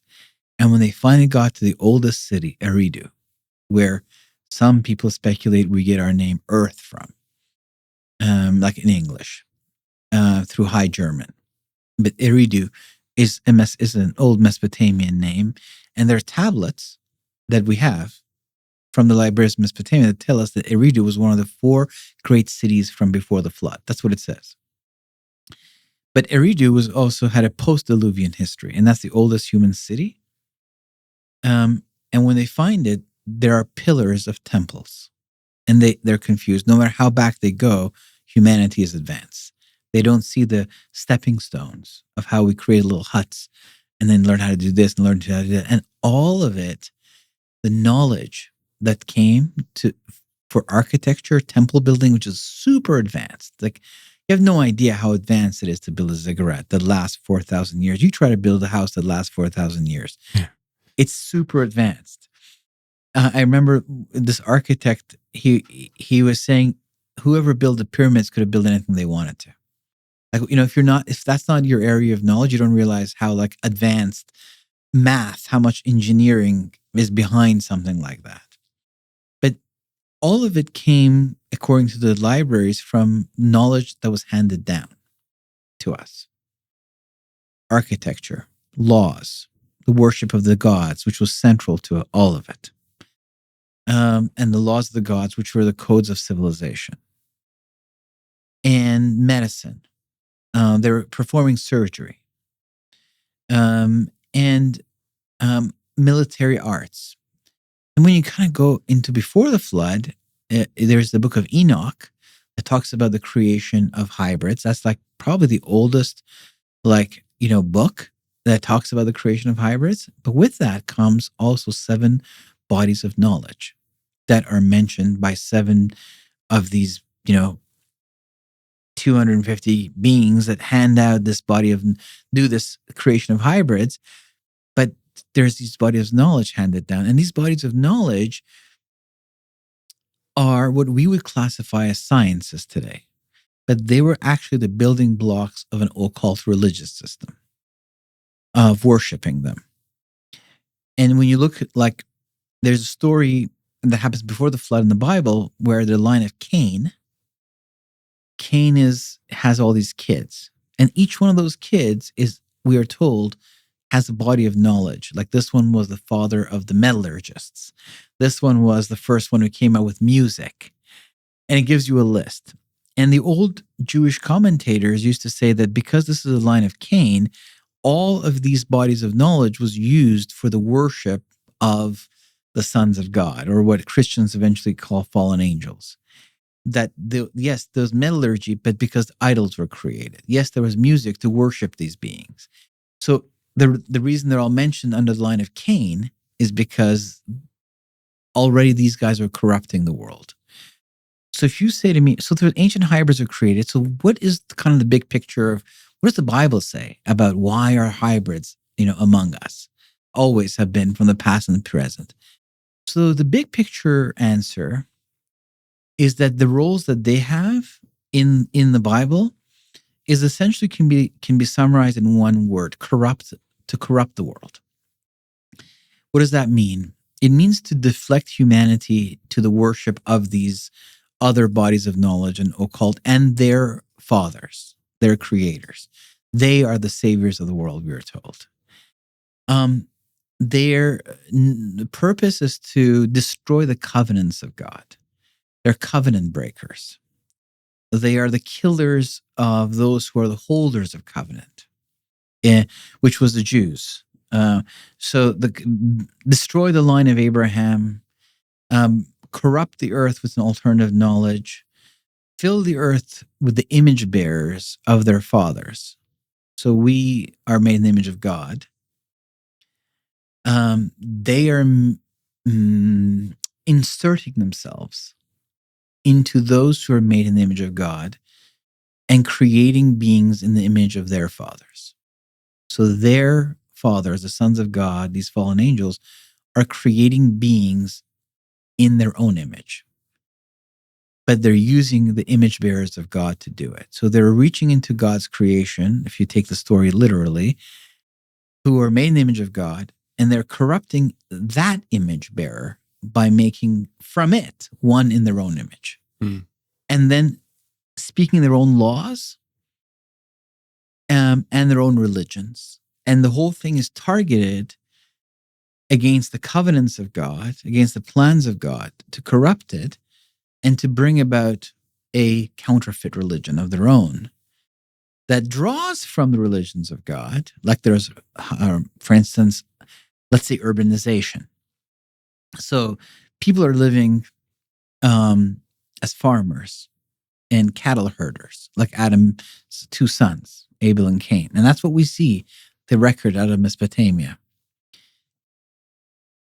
And then comes the first cities. That's called urbanization. So, anthropologists will call that urbanization. What does that mean? What's urbanization? They say that urbanization was a reorganizing of human society. Something happened in the cities in the south of Mesopotamia, of modern-day Iraq.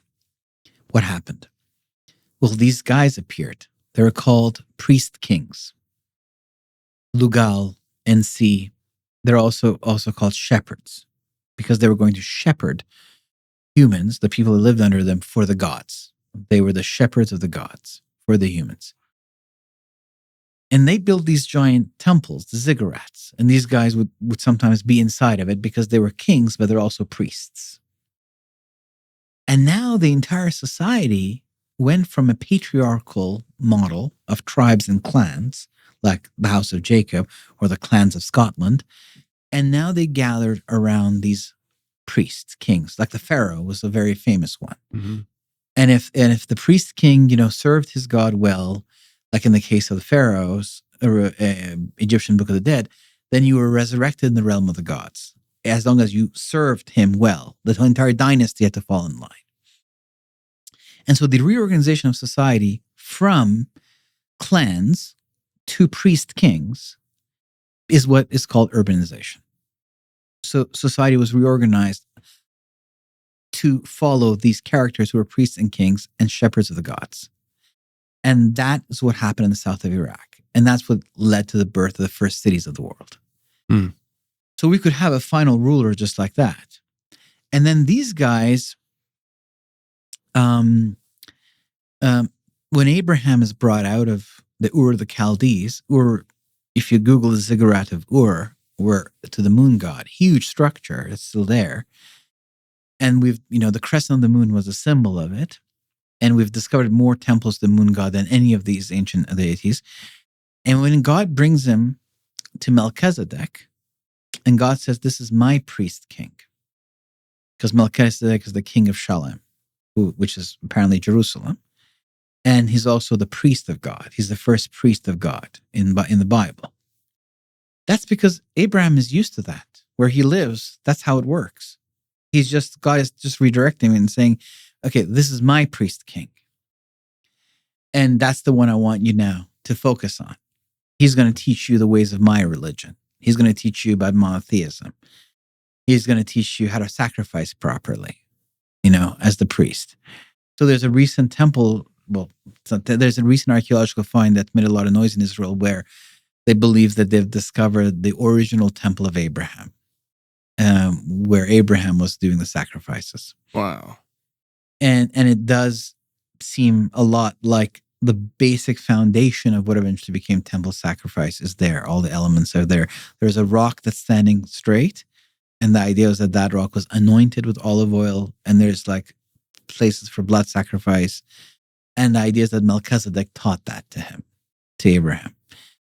And so there's kind of a change that happens. So not to distract from our story, the idea is that the influence into human civilization from these other beings and from the structure they set up and from their hybrid offsprings and their scriptures and their different bodies of knowledge, this is kind of the story of how civilization was formed. Moses goes on top of the mountain. He receives the words of God that form the basis of the Hebrew civilization, but Muhammad receives a revelation that becomes the basis of the Islamic civilization, and Jesus comes in the world and speaks, and the Roman Empire is changed. The codes of reality are altered. And this is kind of how all of these civilizations explain their genesis to us. Until we get Gordon Childe, who comes and says, no, that's not how it all happened. There was the Neolithic Revolution. Farming was created by men. Men now could sit around a bonfire and talk to each other. And then they started to come up with stuff like architecture and medicine and military arts and all of these things because they had time to now not run after their food. And that's what's taught in all the universities. Despite all of this written record from the libraries where our collective ancestors tell us how it all happened, and that's how the biblical record. So hybrids have always been part of the machinery of negative influence against the plans of the biblical God. But they always looked big. They did look like giants. They were distinct looking beings. Until the 20th century, where suddenly we get this phenomenon of a reemergence of all of this, but they're looking like us. They're going out of their way to make sure that they look like us. So we're back, and we had to use the restroom, and then we traveled around the world a little bit, and it's been a wild trip, man. So we're going to tell people about it. Yes, exactly. So yeah. Just pyramid ziggurats. You know what's even older than terrestrial archaeology is marine archaeology. Some of the oldest sites are under the sea. Maybe they were buried, like Dwarka. So what this whole thing of the hybrids, if we drew an arch, and see ourselves, okay, what is their purpose today?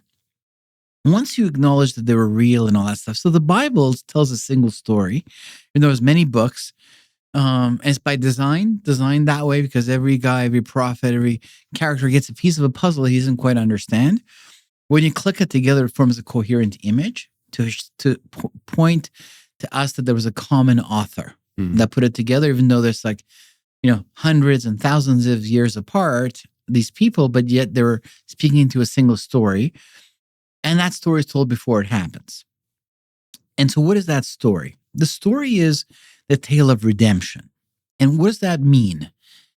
So it's the reestablishing of the place of the race of Adam in the cosmic order. Man is made in the image of God. Why?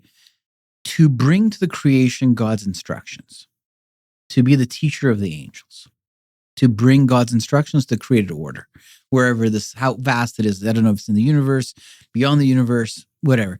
Now, that's the training. Adam is a kid, and now he's going to grow into that role, and be the extension of God into creation as his image bearer, as his symbol.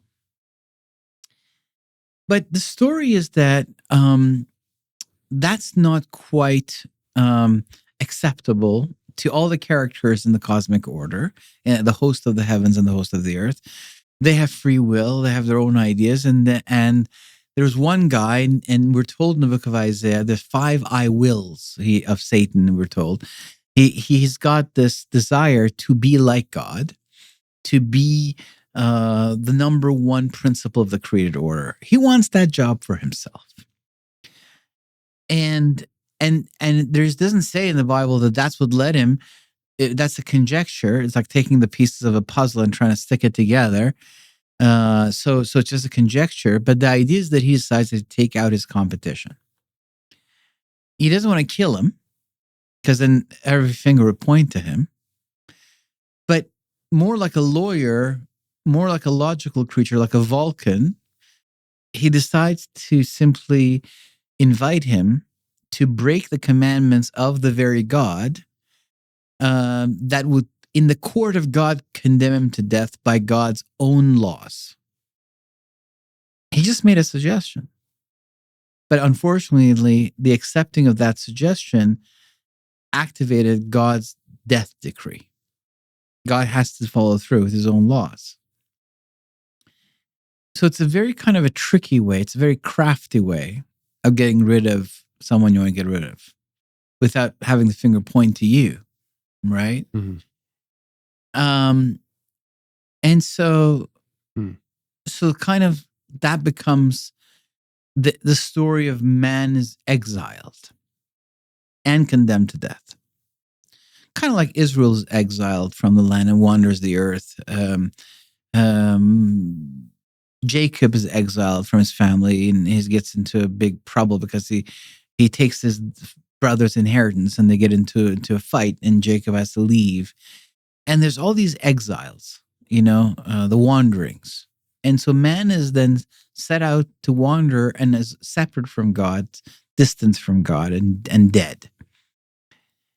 And therefore man's destiny in the cosmic order is denied him, because man has a destiny in the future of the universe, where prophetically, again, there's this thing called the heavenly Jerusalem that's described. It looks like a cube.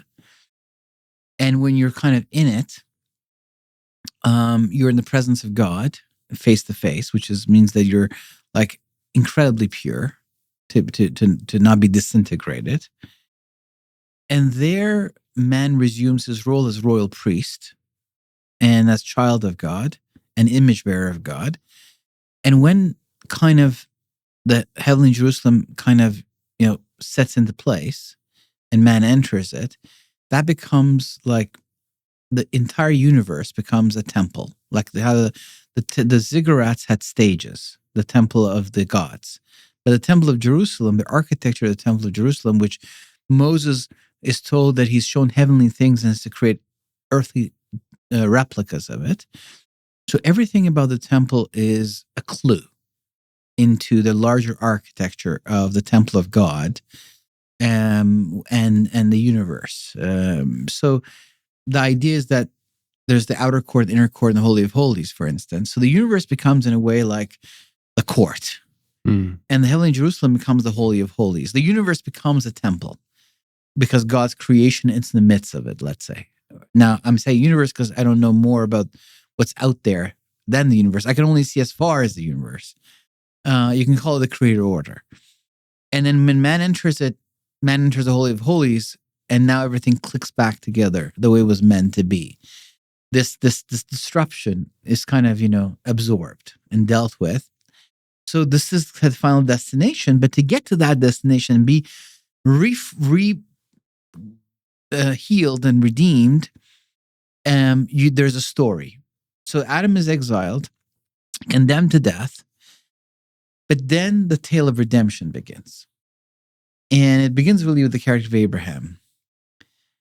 And in this time of the fallen world, where the pillars of the fallen world are being established, the second pillar of the fallen world is the injection of the sons of God into the human genome, where they have children, the Nephilim. That's another agent of corruption. But that whole pre-Diluvian world becomes very advanced.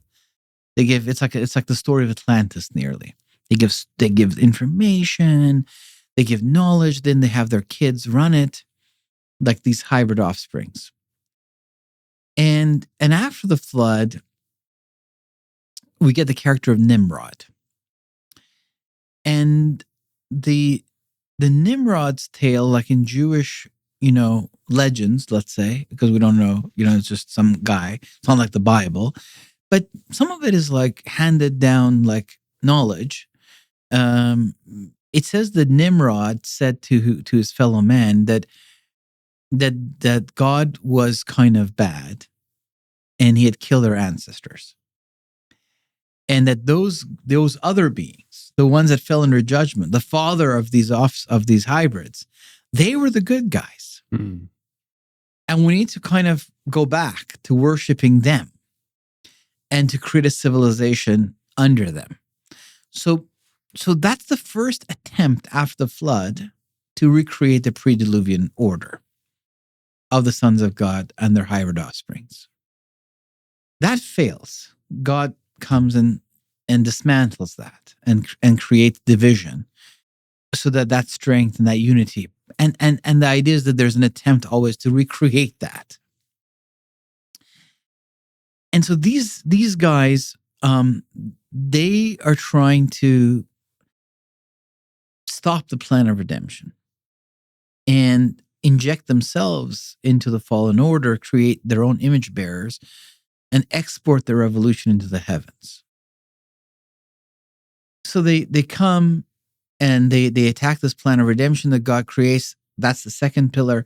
There's this division that happens, and then comes the character of Abraham, where God says, "Okay, I'm gonna actually start the plan of healing, and establishing order. Out of the chaos of the flood will come order, and the order of God's instructions slowly downloading into the earth." The story of man being redeemed will require a new body, because this one is then corrupted by these guys. There's a story of the parable of wheat and tares, where Jesus says a story. And the story is that, man, like God plants a seed into the earth, into a garden. Because they asked him, what was the story about? And Jesus is like, one of those stories where he tells them what it's about. He deciphers it for them. And he says that God, planted a seed in the garden. And while he was sleeping, whatever that means, maybe it was the Sabbath day, the devil came and planted his seed in the garden, and God's seeds became wheat. And devil's seeds became tares. And in Hebrew, tares are modified wheat, basically. They are very closely related together. And that's why they look the same. They're like genetically modified wheat. Wow. And then they grow together until the end of the age, where they flower. And you can see what's wheat and what's tare. And then God sends his angels to take the tares out and burn them and put the wheat in his barns. But that happens at the end of the age. And 2,000 years ago, the disciples say to Jesus, tell us about the end of the age. Obviously, the end of the age, it began at Pentecost. We were told by Peter quoting Joel that this is the beginning of the end times. But it's been 2,000 years. It hasn't yet ended. So some say, well, the UFO phenomenon began in 1947, the same year that Israel became a nation. And all of these prophecies about the second coming involve Jerusalem and that area of the world. So could it be that we have entered the birth pang years, the final stage of the end times, which is kind of this period of 2,000 years, which is a bridge between the age of empire and the Messianic kingdom, the one that gets established on earth. If you go with a very physical, literal, the parable of wheat and tares was usually seen by theologians as being like ideas. A God plants his gospel into the world. And then these guys plant, the devil plants, other ideas. But if we take this very literally, like there's actually hybrids and fallen angels and stuff in the material world, then you can take that wheat and tare parable more literally as well. It doesn't mean it's not ideas, but it could also be, because sometimes there's more than one level of meaning, it can be literally the seed. That's what it's talking about. Like God says, I'll put enmity between, the seed of the woman and the seed of the serpent. It's like literal. And that's actually, that day when I read that book in the cabin, that's the idea that came to my mind. As I was walking back to the main compound, I remember crossing the gate into the compound, and that idea came to my mind, which was, wow, so this idea, hybrids are real, so then the seed of the serpent is a real thing. And then I thought, okay, so there's actually going to be like a final, like nemesis of God that could, like Goliath, was a hybrid. Living amongst humans. Living among humans. Because not all the Philistines were hybrids. No. They were hired, Goliath and the brothers of Goliath, 4 brothers, to be champions. The way they settled their wars was, instead of all the soldiers fighting together and dying, they have families, they have farms. Let's just have the champions fight. And that will tell us which way the gods are leaning. That was their idea. That victory will come from above. We don't need to go all the way through. Whoever's champion survives, we know that ultimately that camp would have won anyways. Let's just sell it through one life. And that's why they had hired these giants to be their champions, who could defeat them, then I guess Goliath was the biggest, baddest one of the brothers. And that's why they're like, who among you is going to be the champion of the Hebrews? And so David is kind of like a predecessor, a father of the Messiah.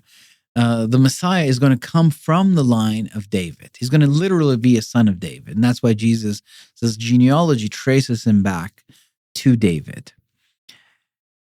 And through 2 different sons, Solomon and Nathan. In Luke, you get the human genealogy through Nathan. Miriam is the daughter of Nathan.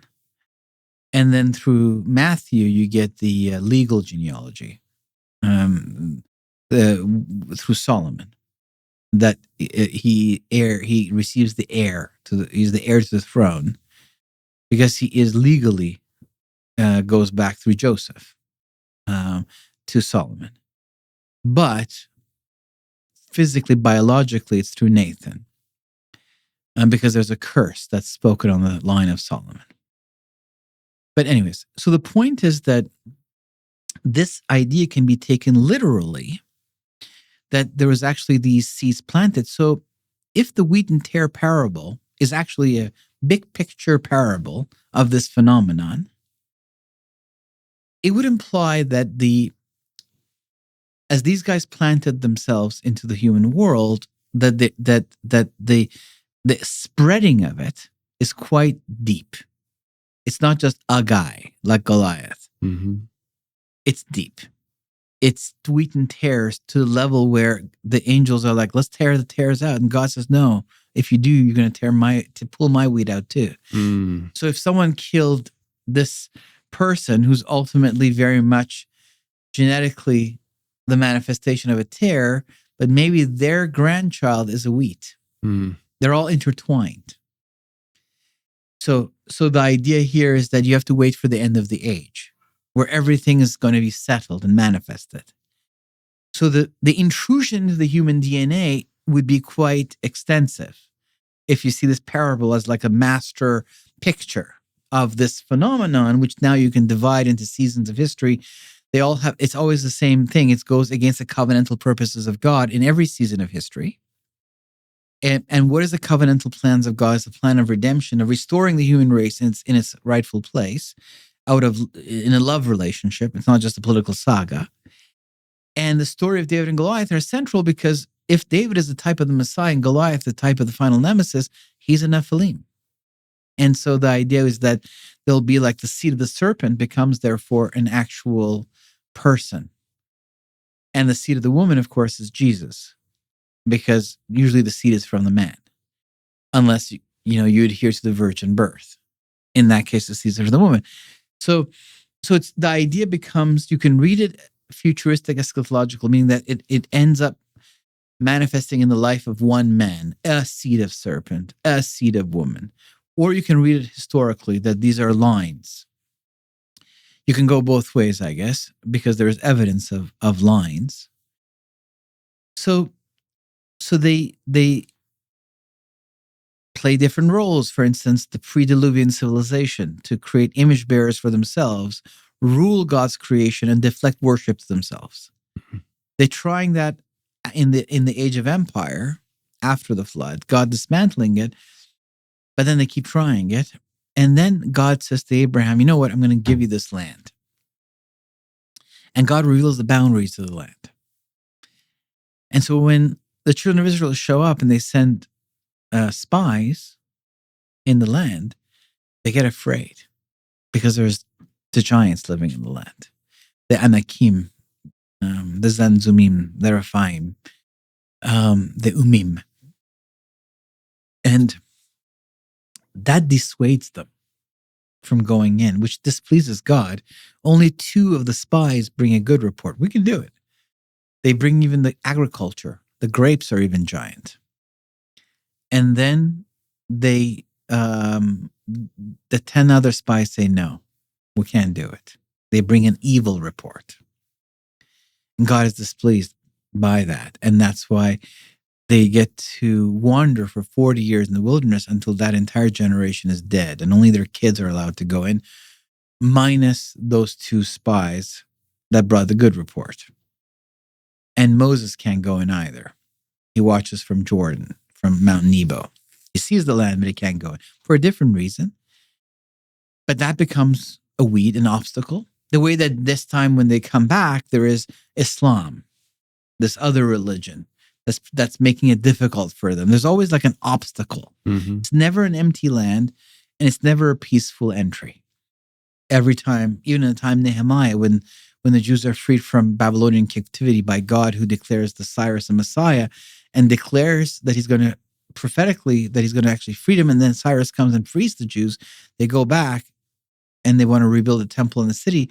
God orders it, but it's full of contention.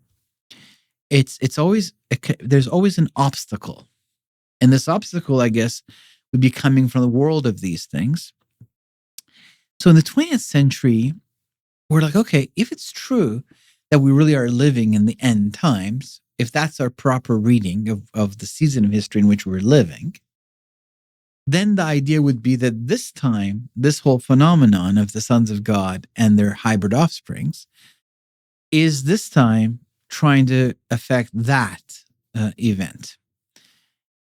And that's really what I think took a lot of us in the 1990s to look into this stuff, because actually we weren't interested in UFOs or hybrids or the supernatural. It was interesting. It was fascinating that it made the Bible so much more real.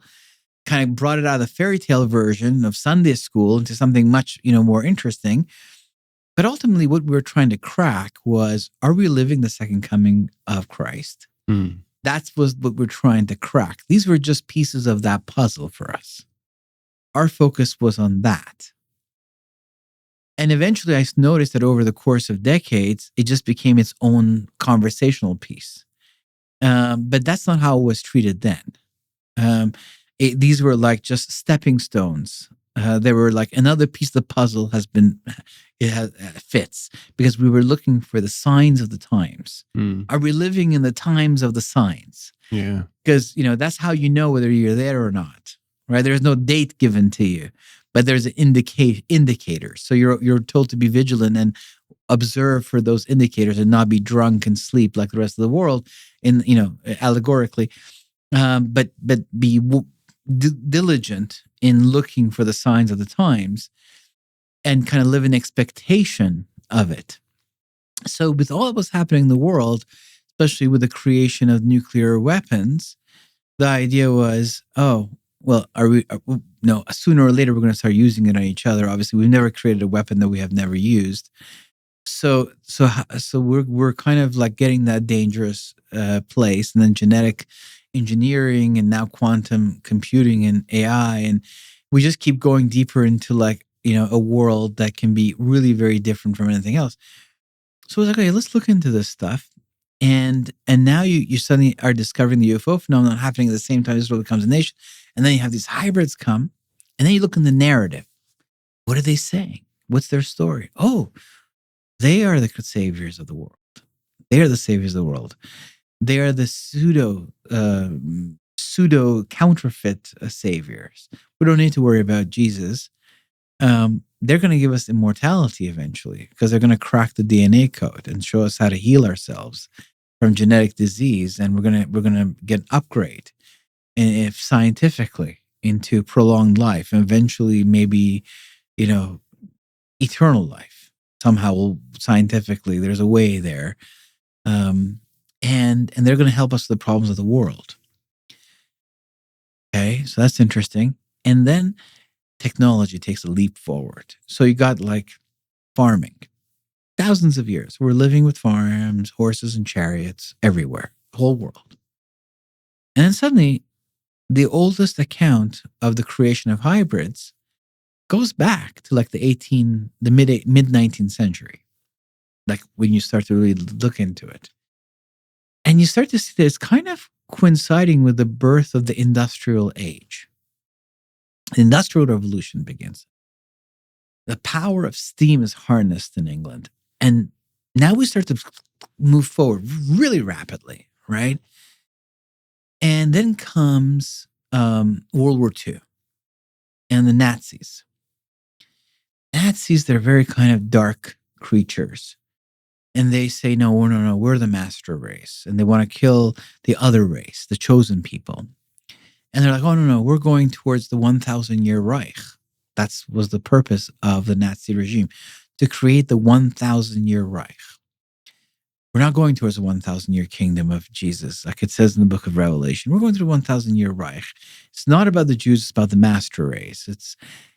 And then it's a lot of occult. They're really deeply into the occult, especially the worship of Zeus. And that's why the altar of Zeus is recreated in Nuremberg, and then he speaks the laws of the Holocaust from it. And then there is this documentary that's made of Hitler where he is coming from a plane, like Jesus from the sky. He descends to the earth. He's the savior. That project doesn't go well. But when the Russians and the Americans get finally to Berlin, we discover this place where they're doing these advanced technological experiments. We're talking they're leaps and bounds forward from everybody else. There's rockets. They're creating rockets, the V2 rockets. They use some of it, but they're creating much bigger rockets. They're creating jet engines. You can Google and see all the drawings they had of airplanes that can evade radar. It looks identical to a B-2 bomber. That's where it came from. But this is the 1940s. And it's like they were so far ahead. They had a download. It seems like in the ancient times, there was a technological download. So then that's taken by the Russians and the Americans, and that's how NASA is born. The exploration of the heavens. And, if you look at that guy, I don't know why I always forget this guy's name. The star of NASA? Sorry? The head of NASA? No. Oh. He's a rocket engineer, but he's a devil worshiper. Jack Parsons. So Parsons, he does all these experiments, the Babel, and he says that during the idea of solid fuel comes, which allows the stuff to go much further into the air, right? And Sputnik, the first object thrown in the air in Russia, is actually thrown in the air on the Day of Atonement in the biblical calendar, which is also the Day of Judgment, because those who have the blood sacrifice are atoned for, but your sins are judged. And either you're atoned for or you're condemned. It's not just the Day of Atonement, it's the Day of Judgment. So it's like that's when they throw it. And you look at the whole space program, and there's a lot of, we don't realize it, but there's a lot of occult spirituality involved in it. And at its foundation. Its foundation. Yeah. And it comes from the Nazis and this huge revelation they have in technological leap forward and this weird obsession to kill all the Jews and establish the 1,000-year Reich through the master race. So technology then continues to go forward. And now we're in the fourth industrial revolution, which is, they're telling us the mixture of biology and technology. And we've got AI and quantum computing coming. So we go from horse buggies and chariots, and like in 100 years, we have a vertical leap forward that I've only seen when I read the stories of the birth of civilization, from like farming to urbanization. That was also a time where all these bodies of knowledge literally appeared. And these guys that went in the libraries of Mesopotamia, they read it in all these tablets, 4 cities from the south of Iraq, 4 Sumerian cities. They all said they received the knowledge from the gods, and they explained in detail, and sometimes like the revelation process. And even writing. Why was writing given? To record the words of the gods, so we could actually have the codes of civilization. That's why you look 2,000 years north of Sumeria, they didn't have writing. It wasn't like a natural thing. They only got it when they conquered the south and took it from them. And you look at King Ashurbanipal in the library of Nineveh. Nineveh was an important Assyrian city, and it still exists today. You can go to Nineveh right now if you wanted to get on a plane, go to Nineveh in Iraq. They're called Nineveh. And Nineveh, the story of Jonah and the whale, had a king, Ashurbanipal, who again was a priest and a king, and therefore was obligated to study all these occult knowledge, astronomy, and everything else that religion was about. He says that the god of the scribes prepared a lexicon for him so that he could read the ancient Sumerian writings. So in the south of Mesopotamia, the first civilization was that of the land of Shinar. That's where Noah and his sons settled to rebuild civilization. We're told in the book of Genesis, chapter 11. Shinar, that's the Hebrew word for it. We say Sumeria, and there's a whole story why we say Sumeria, but let's just say we say Sumerian civilization, the land of Shinar. And they had a religion there. And even though the language changed, they always kept the text in that religion, the way that some people read the Bible in Latin and others in Hebrew. Like this is like this holy tongue. Like in the Muslims, they always, wherever they conquered, they forced people to learn Arabic because the Quran was in Arabic, and you had to learn the holy tongue. So the holy tongue was Sumerian, but we couldn't read it. It was just like dead old language. But through the lexicons of Ashurbanipal, we were able to read it. And that was huge. It opened up the Sumerian text for us. And he said that the god of the scribes prepared that lexicon for him so that he could read it, right? The writings from before the flood, but he could read it, right? So this kind of transfer of knowledge as the base of civilization is something that's the marker of all civilization, including the codes. But Gordon Childe, he's a student of Stalin, and he's an archaeologist, a very influential one. And they all get together in the 1920s, and they're like, what are we going to do with all this knowledge? Like, It's biblical archaeology has come to life. And it involves the gods and their offsprings and revelation. That's how civilization was born. And then Gordon Childs says, no. This is not. I'll tell you how it all happened way back then. He calls it the Neolithic Revolution. He says there was farming that was created. How was farming created? He says that there was a caveman and he had a moment of genius, a coup de génie. He just farming. Made one bunch of them, and then they came with farming, and then they could sit around the bonfire and talk, and that's how they came out with the rest of these bodies of knowledge. First of all, those bodies of knowledge are way too complex. Second of all, they appear complete. We don't see building blocks. Like we see advanced abstract mathematics in Babylon. And finally, even botanists, that's the whole different rabbit trail, but botanists they don't understand how is it that we went from the wild variety of wheat and barley to the one that's domesticatable and you can cultivate twice a year with yield twice a year. The speed of, according to the theory of evolution, the speed of change was way too fast. But God provides seed, and that's the Bible talks about that actually. So there's a whole ecosystem that appears of the man that has domesticated animal, the man that can farm, the man that has the seeds that can be farmed. And then civilization appears with the knowledge that's downloaded from these guys. That's what the libraries say. This is what the empirical science says. This is what the data tells us. But then Gordon Childs says, no, this is all happened. He decides for everyone. It was the Neolithic Revolution. Someone came up with farming and farmers came up with these bodies of knowledge. That then is taught in all the universities of the world as how civilization was born. So if you go to university, you're just learning Gordon Childs' theory and dismissing all this body of knowledge that would make the Bible and all of this like supernatural connection real. So to say that this is not continuing in the 20th century, that we don't receive knowledge, that the base of all of these stuff was knowledge that was handed down. So the Nazis, the age of science, the leap forward that we have. And this would be in harmony, first of all, with this pattern of how what we have in the recorded history between us and these beings. And the knowledge is occult, and the knowledge is going against the covenants of God, and is trying to create a world in their own image, a corrupted world, with the purpose of rebellion against God's plan. That's always the MO. So if we plug that into this season of history, that is the end times, if we're really headed towards the second coming of Christ, then what's going on? What can we see? And there's more that we don't see yet. We don't understand the full purpose of it. Well, one thing is the world's going to go to war against God. That's what it says in the book of Joel, in the book of Zechariah, in the book of Revelation. And you think that's crazy. I mean, not believing in God, fine. Rebelling against God happens every day. Going to war against God?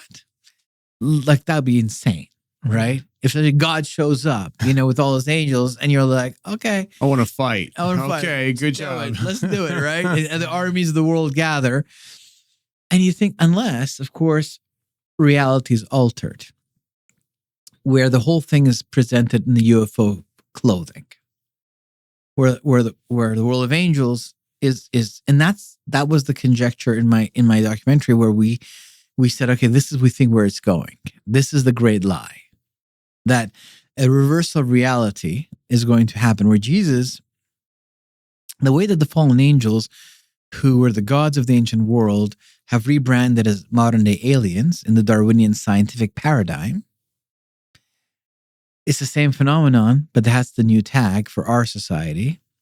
They would then extend that to Jesus and his angels, especially if the world of God and angels does involve these fiery chariots. And that it's a little different than the way we'd ever imagined it before. We don't want to reduce it to like, Star Trek. It's not like the USS Enterprise. It's not like, Jesus is being, ascends in glory and he's inside of like this thing with buttons and they're like, Lord, the carburetor has a problem. We gotta stop at Alpha Centauri. It's not like that. But yet we don't want to turn it uniquely into like magic and diminish the actual laws of God's creation as something we can trample under our feet that are rudimentary, because we know, as believers in all of this stuff, that somehow there is a greater magical world called the spiritual world, where you just wiggle your nose and things happen, because God's creation, where we're going to hold our nose at that one. No, this is a very mysterious thing we're inside of. We don't even understand it. Like, we don't even know where the universe is, actually, because we don't have a larger context to place it in. So we draw a blank. That's why we don't actually know where we are. We only know what God reveals to us. I mean, if you look out the window at night, or if you turn all the lights in here, we're not going to see anything, because our eyes don't see stuff. Our eyes only see the reflection of light. So unless we look at the world through God's word, which is a light, then we don't actually know what we're seeing. We can make it up in our imagination. I can close my eyes and imagine that I'm on an island. So these philosophies and theories and these whispers of altering the true nature of reality for us with their ideas and their religions. I mean, look at the conversation between Satan and Eve. That's the template placed at the top of Scripture of the anatomy of the lie. That's going to now be extended to the sons of Adam and Eve, to the daughters and sons of Adam and Eve, which is, hey, what did God say? This, okay, you will surely not die. He inverses it. And so that's why, Muhammad comes and says, Jesus, he wasn't the Son of God. He wasn't the Savior. There was no atonement in his blood. What was he then? He was a prophet. Oh, it's true. He was a prophet. So Satan says to Eve, you'll become like one of the gods, or God, depending how you want to translate, it can go either way with Elohim there. But these other beings that she trusted him, because she was in contact with that whole world, and he was one of them, and he was a high-ranking one. There's no need for her to think he was lying to her. And then later God confirms that man has become like one of us, knowing good from evil. So he was right. Saying that wasn't a lie, right? And that's the anatomy. You tell a lie that has a very specific purpose, inverse the truth of God, and then attach a truth to it that makes it solid. Because if it was just a lie, it'd be brittle. Its truth is what's the glue that holds it together. And that's the anatomy. And whenever you put that anatomy in front of your eyes and look at any body of knowledge that exactly does that, you know it's from the devil. And so this idea, Jesus is coming back. Okay. He's not who the Bible says he is. Who is he then? He's an alien. Oh, an alien. Okay. And you guys are the good aliens then. Of course. That's the messaging that comes from the get-go in the late 40s and early 50s, where no one even had time to research it. It came with a messaging. The saviors of the earth have arrived. Well, we already have a savior, apparently. This is according to the Bible. Therefore, that immediately puts this narrative in conflict with that one. Okay, the saviors of the earth have arrived, and they have hybrid offsprings, and these hybrid offsprings always go against the covenantal purposes of God. That's what we know. And they corrupt the earth. So how are they influencing? So one thing, this is an influence operation for sure. But how exactly, when are they going to be fully activated? How deep have they gone? The latest accounts is they go to work with you and learn how work works. They live among us now. That's for sure, 100%. What are they trying to do? When are they going to get activated? Is Greta one of them, like you're saying?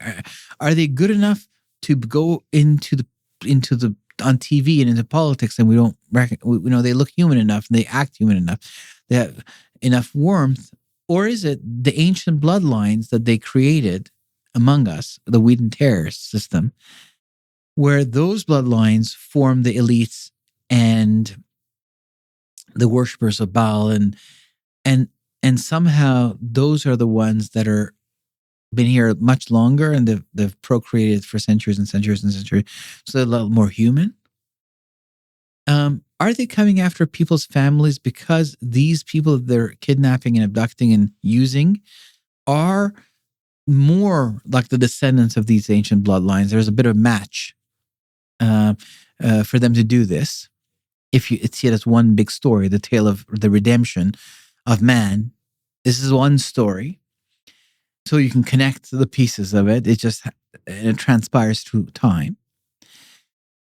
So it's hard to tell from the information we have exactly to pin it down and say, this is what they're doing. But what we can know is that this entire phenomenon appears on the scene of history at the time where Israel becomes a nation and the prophecies of the Bible become literally acceptable. Like, it says that God says that in Zechariah 14, he gathers all the nations against Jerusalem. And then they take half the city and they rape the woman and this and that. And then God descends on the Mount of Olives. It says, and then he fights them. He fights them, and he says their eyes, and they're disintegrated, and their tongues disintegrated in their mouths. Like it sounds like a nuclear blast or something. But I'm not saying it is. But I'm saying that. And then it says that all the people that survive from the people that came against Jerusalem must come and worship the King, the Lord of hosts, every single year on the Feast of Tabernacle, the final appointed day of God's calendar system, the one that happens in the fall, which is the ingathering of the harvest, which I guess corresponds to the ingathering of the nations.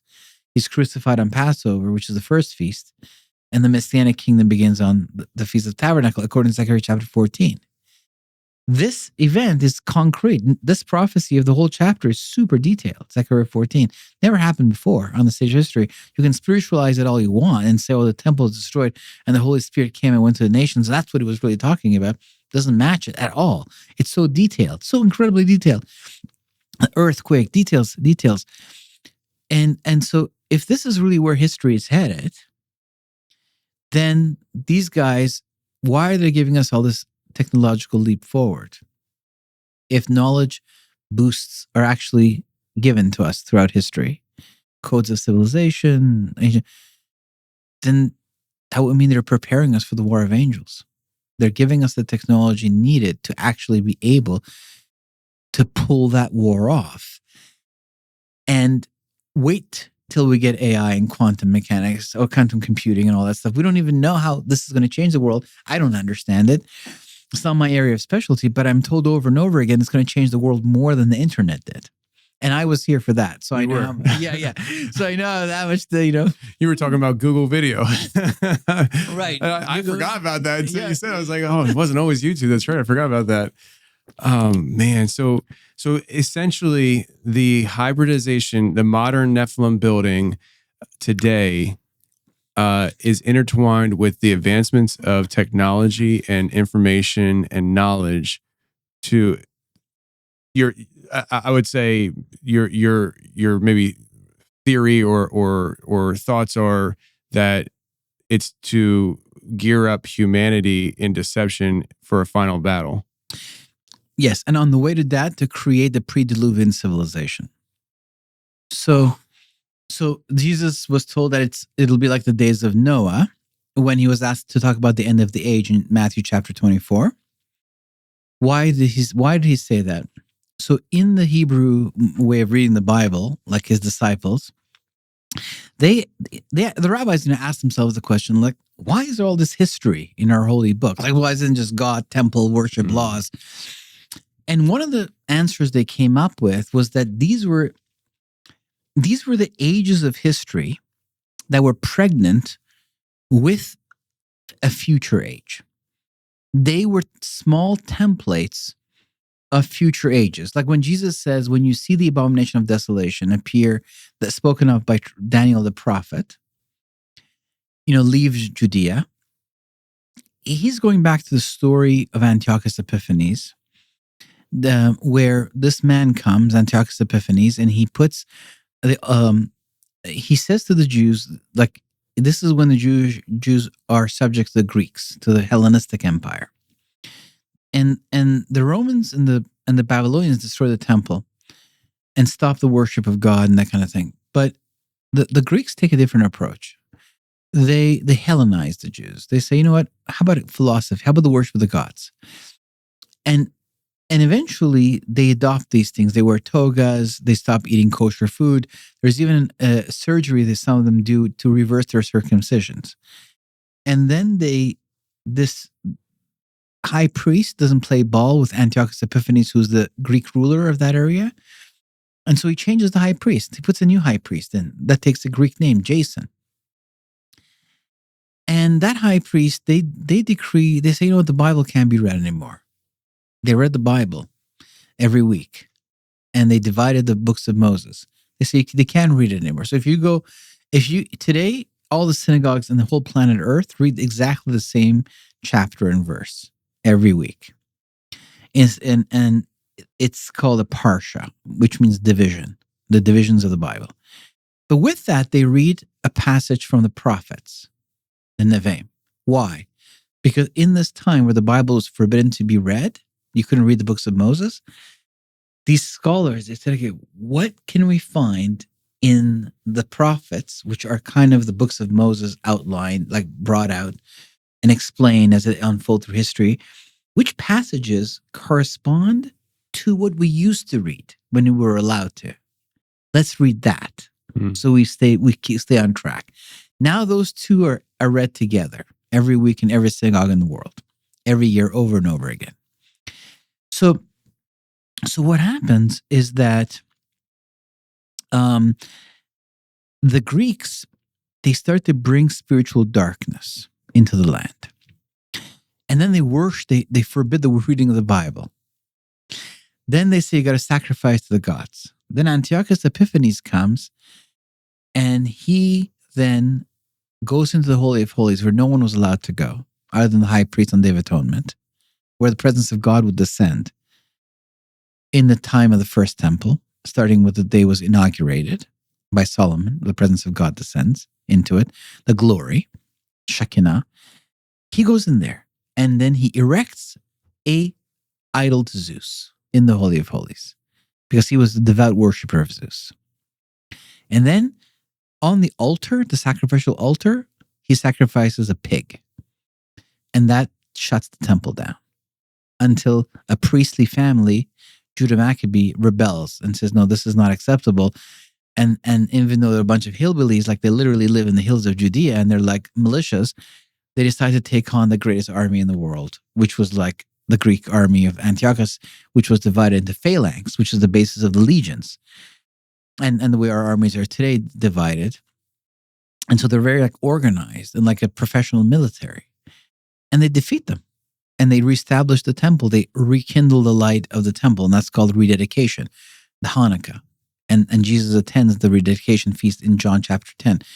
So this whole thing of coming in and of looking at history, and Jesus says, Daniel had prophesied all of this, that this was going to happen.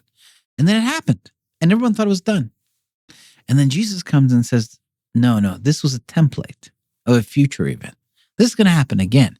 And when you see it happen again, run away from Judea. Something bad's going to happen. So over and over again, the story of the Passover, for instance, you are, let's say you're Jesus takes the third cup of wine of the Passover ritual meal, the Seder, and he assigns it to himself because the third cup of wine represented the lamb's blood in the story of the Passover that was put on the people's doors. He takes that third cup of wine, he lifts it up, he says, this is my blood, making himself the Passover lamb. And so the story of Passover suddenly was a small allegory for the story of redemption. It was a historical event. But then it's also about the end of days. Why? Because you've got like the Pharaoh, like the Antichrist figure, the servant of the gods, in full authority over the people of God who are hoping and waiting for a redeemer. And so the idea was that they saw these historical accounts in the Bible as being small templates of future history. And the idea was you ask yourself, which age am I living in? Which one of these ages that I'm reading in the Bible matches best the age that I am living in? Because it's happening cyclically in some ways. And so Jesus says it'll be like the days of Noah. He picks that age out when they ask him about the end of the age. And the days of Noah was the days of the pre-Diluvian civilization, where these guys were in full control and they had created a very advanced civilization through the giving of knowledge. Right out of the Garden of Eden, the connection between man and these beings was much more pronounced. Humans themselves were living hundreds of years. Mm-hmm. And they had their hybrid offsprings ruling it. And there's like several capitals. If you Google Mu, M-U, the island of Mu, or Mu archaeology, you'll see off the coast of Taiwan, under the ground, in the ocean, in the sea, there are giant pyramid structures. I mean, there's many of them. It's a whole city, and the cutting, like it's like you need laser to cut that precisely. You need something. This is not a chisel. This is not. It's like whoosh, and that was one of the capitals apparently. That's submerged. And so they created an entire world. The days of Noah was a very, it's a reference to an entire age of history that was like, Atlantis-like. So on the way to this, once the full technology is over us, and once we plug in, like we're plugged into our phones, and then with the Nazis, so the Nazi thing starts in the 19th century with spiritualism, and eventually they need a guide to manifest their religious occult beliefs on the stage of history. And that's what Führer means, the Führer. It means the guide. He is the one that will do it. So eventually, once this religion is formed, Islam might have some piece of it as well. Marxism is a religion. People don't realize it. Wokeism is its application to the school system. People think it's just about the means of production. It's not. That's only the first stage. To detach you from the material world, the belief is to then prepare you to receive the spiritual ordinances of Marxism. It's a psycho-spiritual, socio-spiritual experiment and a rebellion against God. That's the genesis of it. Marx says we have to rebel against God and religion that's oppressing us. So that's why it works so well with Islam, this left and weird thing, because they both are trying to replace the biblical program and the Messianic kingdom with a different utopia. And so whatever this religion is going to be at the end is going to need another guide. It's going to need a guy who's going to be its manifestation. So they're, I think, trying to recreate the pre-Diluvian civilization on the way to the final confrontation once they have us all. So definitely the hybrid program is a piece of this puzzle of the rebellion against the tale of redemption contextualized for this season of history, which may be the end times. That's incredible. That's incredible. Wow. Ali, I have zero questions right now. What I want to do though is take a break, and then you and I can do another recording. But this was wild.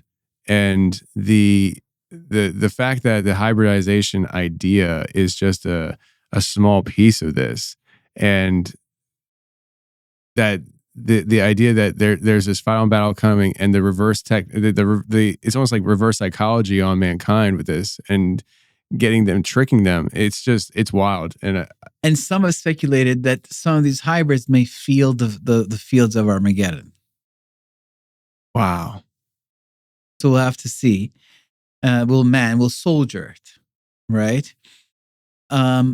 If people want to see, my documentary UFOs, Angels and Gods was released in 2006. Yeah. It's on my website. You can watch it for free. And you can leave a donation. I appreciate that. If you click on the donate button down and join me for my Patreon. So all the links are there. But it's still, I think that people call it an evergreen because the story that I tell is still valid and all the pieces of the puzzle are there. Yeah. So you can watch it and kind of see the story told to you and all the evidence. And you'll see all of Jacobs' research. You'll see all the drawings, and then you'll see, Chuck Missler explain it. He's a Bible scholar, and you'll see kind of, footage and tons of UFO footage. So you'll kind of get a glimpse of that and kind of have someone give it, but it's good to watch it in one shot, 74 minutes. And it's good to watch it, but it's kind of made at a time where this stuff was new. And there was barely anyone to interview. So like you'll see like sometimes you'll be like typing appears and it's like ideas are spoken, because that was me. I was like, okay, I'm putting the pieces together, and I guess I have to inject, my ideas in there to glue it in together, because I'm the researcher. And but the idea is like it's held the test of time, and other researchers have come and confirmed, because you don't want to be the only guy. You want other people to agree independently, because that's how it's from the Holy Spirit. Sure. If you're the only one saying it, it's like, okay. But if other people who are have a relationship with God and are meditating on these things come up with the same ideas, then okay, I am onto something here, because we're all receiving the same like warning. This phenomenon is actually dark, and yes, God's angels use this stuff as well. And you can look at the word Elohim in the Bible, which I did at that time, and explain it. The word in English, we have this concept of fallen angels and angels. Mm-hmm. But in the actual Bible, the word fallen angel doesn't exist. That's a word of Christian culture. Mm-hmm. The word in the Bible, they're called the sons of God, Bnei Elohim. They're also called the gods of the nations, which is the word Elohim, for the gods of the nations, plural. But that word is also used for God. And it's also used for the angels of God and the chariots of God, the Rechev Elohim, the vehicles of Elohim. So both sides use the world of angels. These guys are playing a role to corrupt and create image bearers in their own religion, and a battle against the tale of redemption, the covenantal system of God in every different season of history, including the age of the second coming. But they're drawing from a common world, of which we are a part of as well. Mm-hmm. And so it kind of altered my understanding of the world of God and angels as well. That was a big part of it. So watch the documentary, UFOs, Angels, and Gods. Yeah, absolutely. And that's kind of very, if you think about, I don't know, like say a state in the United States, say Texas, separates itself from America. From the Yankee Republic. Yeah, exactly. They're going to still have the technology and the abilities to fight and to all the things that the rest of the states have. They're separate, but they're the same now. Exactly. They're the same, but they're separate now. Right. And that's a good example. Now, of course, the God's mysteries are far more advanced. Sure. And the angels, but so there's layers, and this is insane for them to go to war against God, no matter how you look at it, no matter how much knowledge and technology they have. They think they're very crafty, but God holds back a lot. You thought you knew all the mysteries, but you didn't. Sure. The God's holding back mysteries from them. Even the story of like the cross, where God explains the whole tale of redemption in the Old Testament, but hides it, not only from his own people who understand the Messiah, the ruler, but they don't have the same grasp. Even though there's a lot of writings about the suffering servant, there was also this idea there was two messiahs, Ben Yosef and Ben David. One that will be the suffering one that will be the ruling one. The idea that was the same guy. But God hides it from the fallen angels. Yeah. So the enemy thinks, I'm going to offer you the kingdom. And when he says no, how did he take him up, by the way, to show him all the kings of the earth? But anyways, so he says no. And then he goes into plan B. I'll kill him so that I can put my own guy on the throne of the world. I already have my own guy. I already choose my own guys. He says, I have dominion over all the kingdoms of the earth, and I'll give them to whomever I will. And that's how these guys were chosen and ruled. But you got Israel. I'll give you the world if you worship me. And when he says no, it's written only worship God, Satan behind me. He goes into plan B. I'll kill him, and I'll put my own guy on the throne of Israel and on the throne of the world. But when he kills him, what does he do? He unleashes the plan of redemption. He actually undoes his own work. So that was hidden from him. That all of that was written plain in the Bible. Even though he quotes the Bible, he quotes Psalm 90 to Jesus. It's written, if you throw yourself down, the angel is going to catch you. He actually understands that the Psalm 90 is about the Messiah. So he's reading the Bible. The devil's reading the Bible. Quotes it to him. but he can't see the plan of redemption. So God's mysteries, are profound and deep. And even when spelt out, he can hold you from seeing it until it's done, until the devil thinks he's actually going to kill the Lord. It's actually undoing his own plan, The story of, the tale of Narnia, where Peter has been taken captive by the witch, and the witch says, "I'll let him go." Aslan says, "Let him go. I'm the one you want." The type of Christ, the lion in that story. And Aslan comes and he says to the witch, "Okay, I'll let Peter go. I'll die. I'll give myself to you, and then you're done, right?" And then the witch's like, "You will?" And Aslan's like, "Yeah." So then she takes him, puts him on the sacrificial altar, and kills Aslan. But the next morning, the altar is broken, and Aslan's come back from the dead, and the witch is confused. And then Aslan says, "You thought you understood all the laws of Narnia, but I was there when they were written."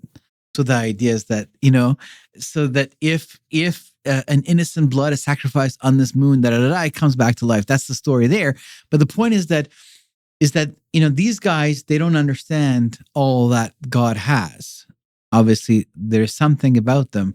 They're not the image bearers of God, even though they're called the sons of God, and that's why they can have relations with us, and that's why they can connect their DNA to us. Because obviously we have a common origin. Maybe when God manifested in the universe, he has a body underneath the light. And so there is a common source that can connect. It's very controversial to say that or to think that, but that's what the only logical conclusion is. Why can the sons of God and us have children together? Obviously, there must be a common DNA. And where did that common DNA come from? And why are they called the sons of God and we're called the sons of God? Right? All of creation moans and groans in expectation of the revelation of the sons of God, Paul says. That's us.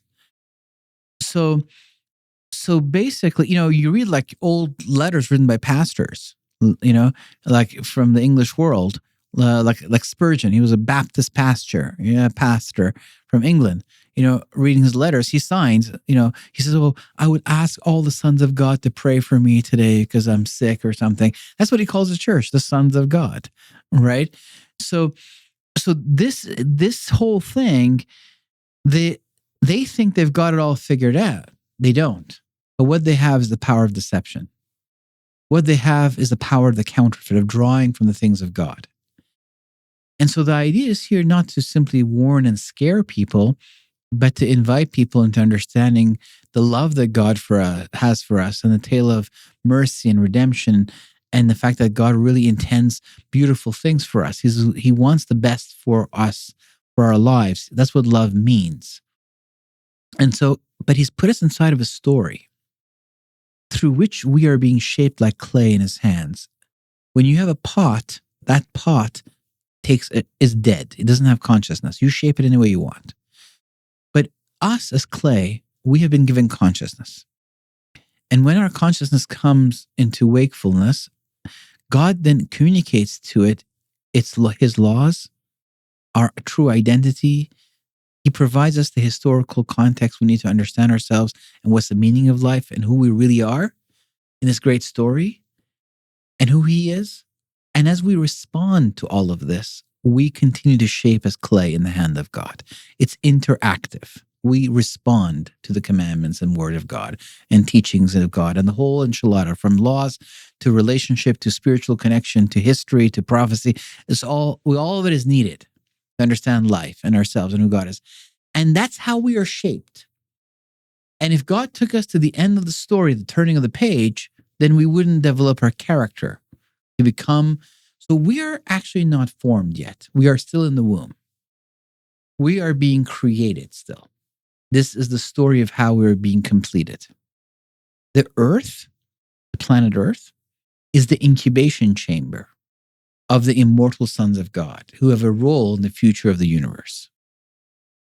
And this is the story. This conflict is part of the mechanism of our formation. But so we have to really invite people to the deeper mystery of understanding, who God is, who we are really, what's really going on, why the importance of redemption, and the connection, the spiritual connection to God, the love, but also the actual physical reality. It's not about scaring people, and evil is on a leash. It's not like out of bound. It's about, just having the clues and the piece of the puzzle that brings the story to life for us, that makes it real for us, because we live in an age where we need some of that. And so I hope that this has helped people understand better. But go to my website, thinkagainproductions.com. Awesome, man. I appreciate being here. You're welcome. It was so great to be with you. I really enjoyed the conversation. It was more like a monologue. No, it was great. Oh gosh, so much information. Yeah. It's great.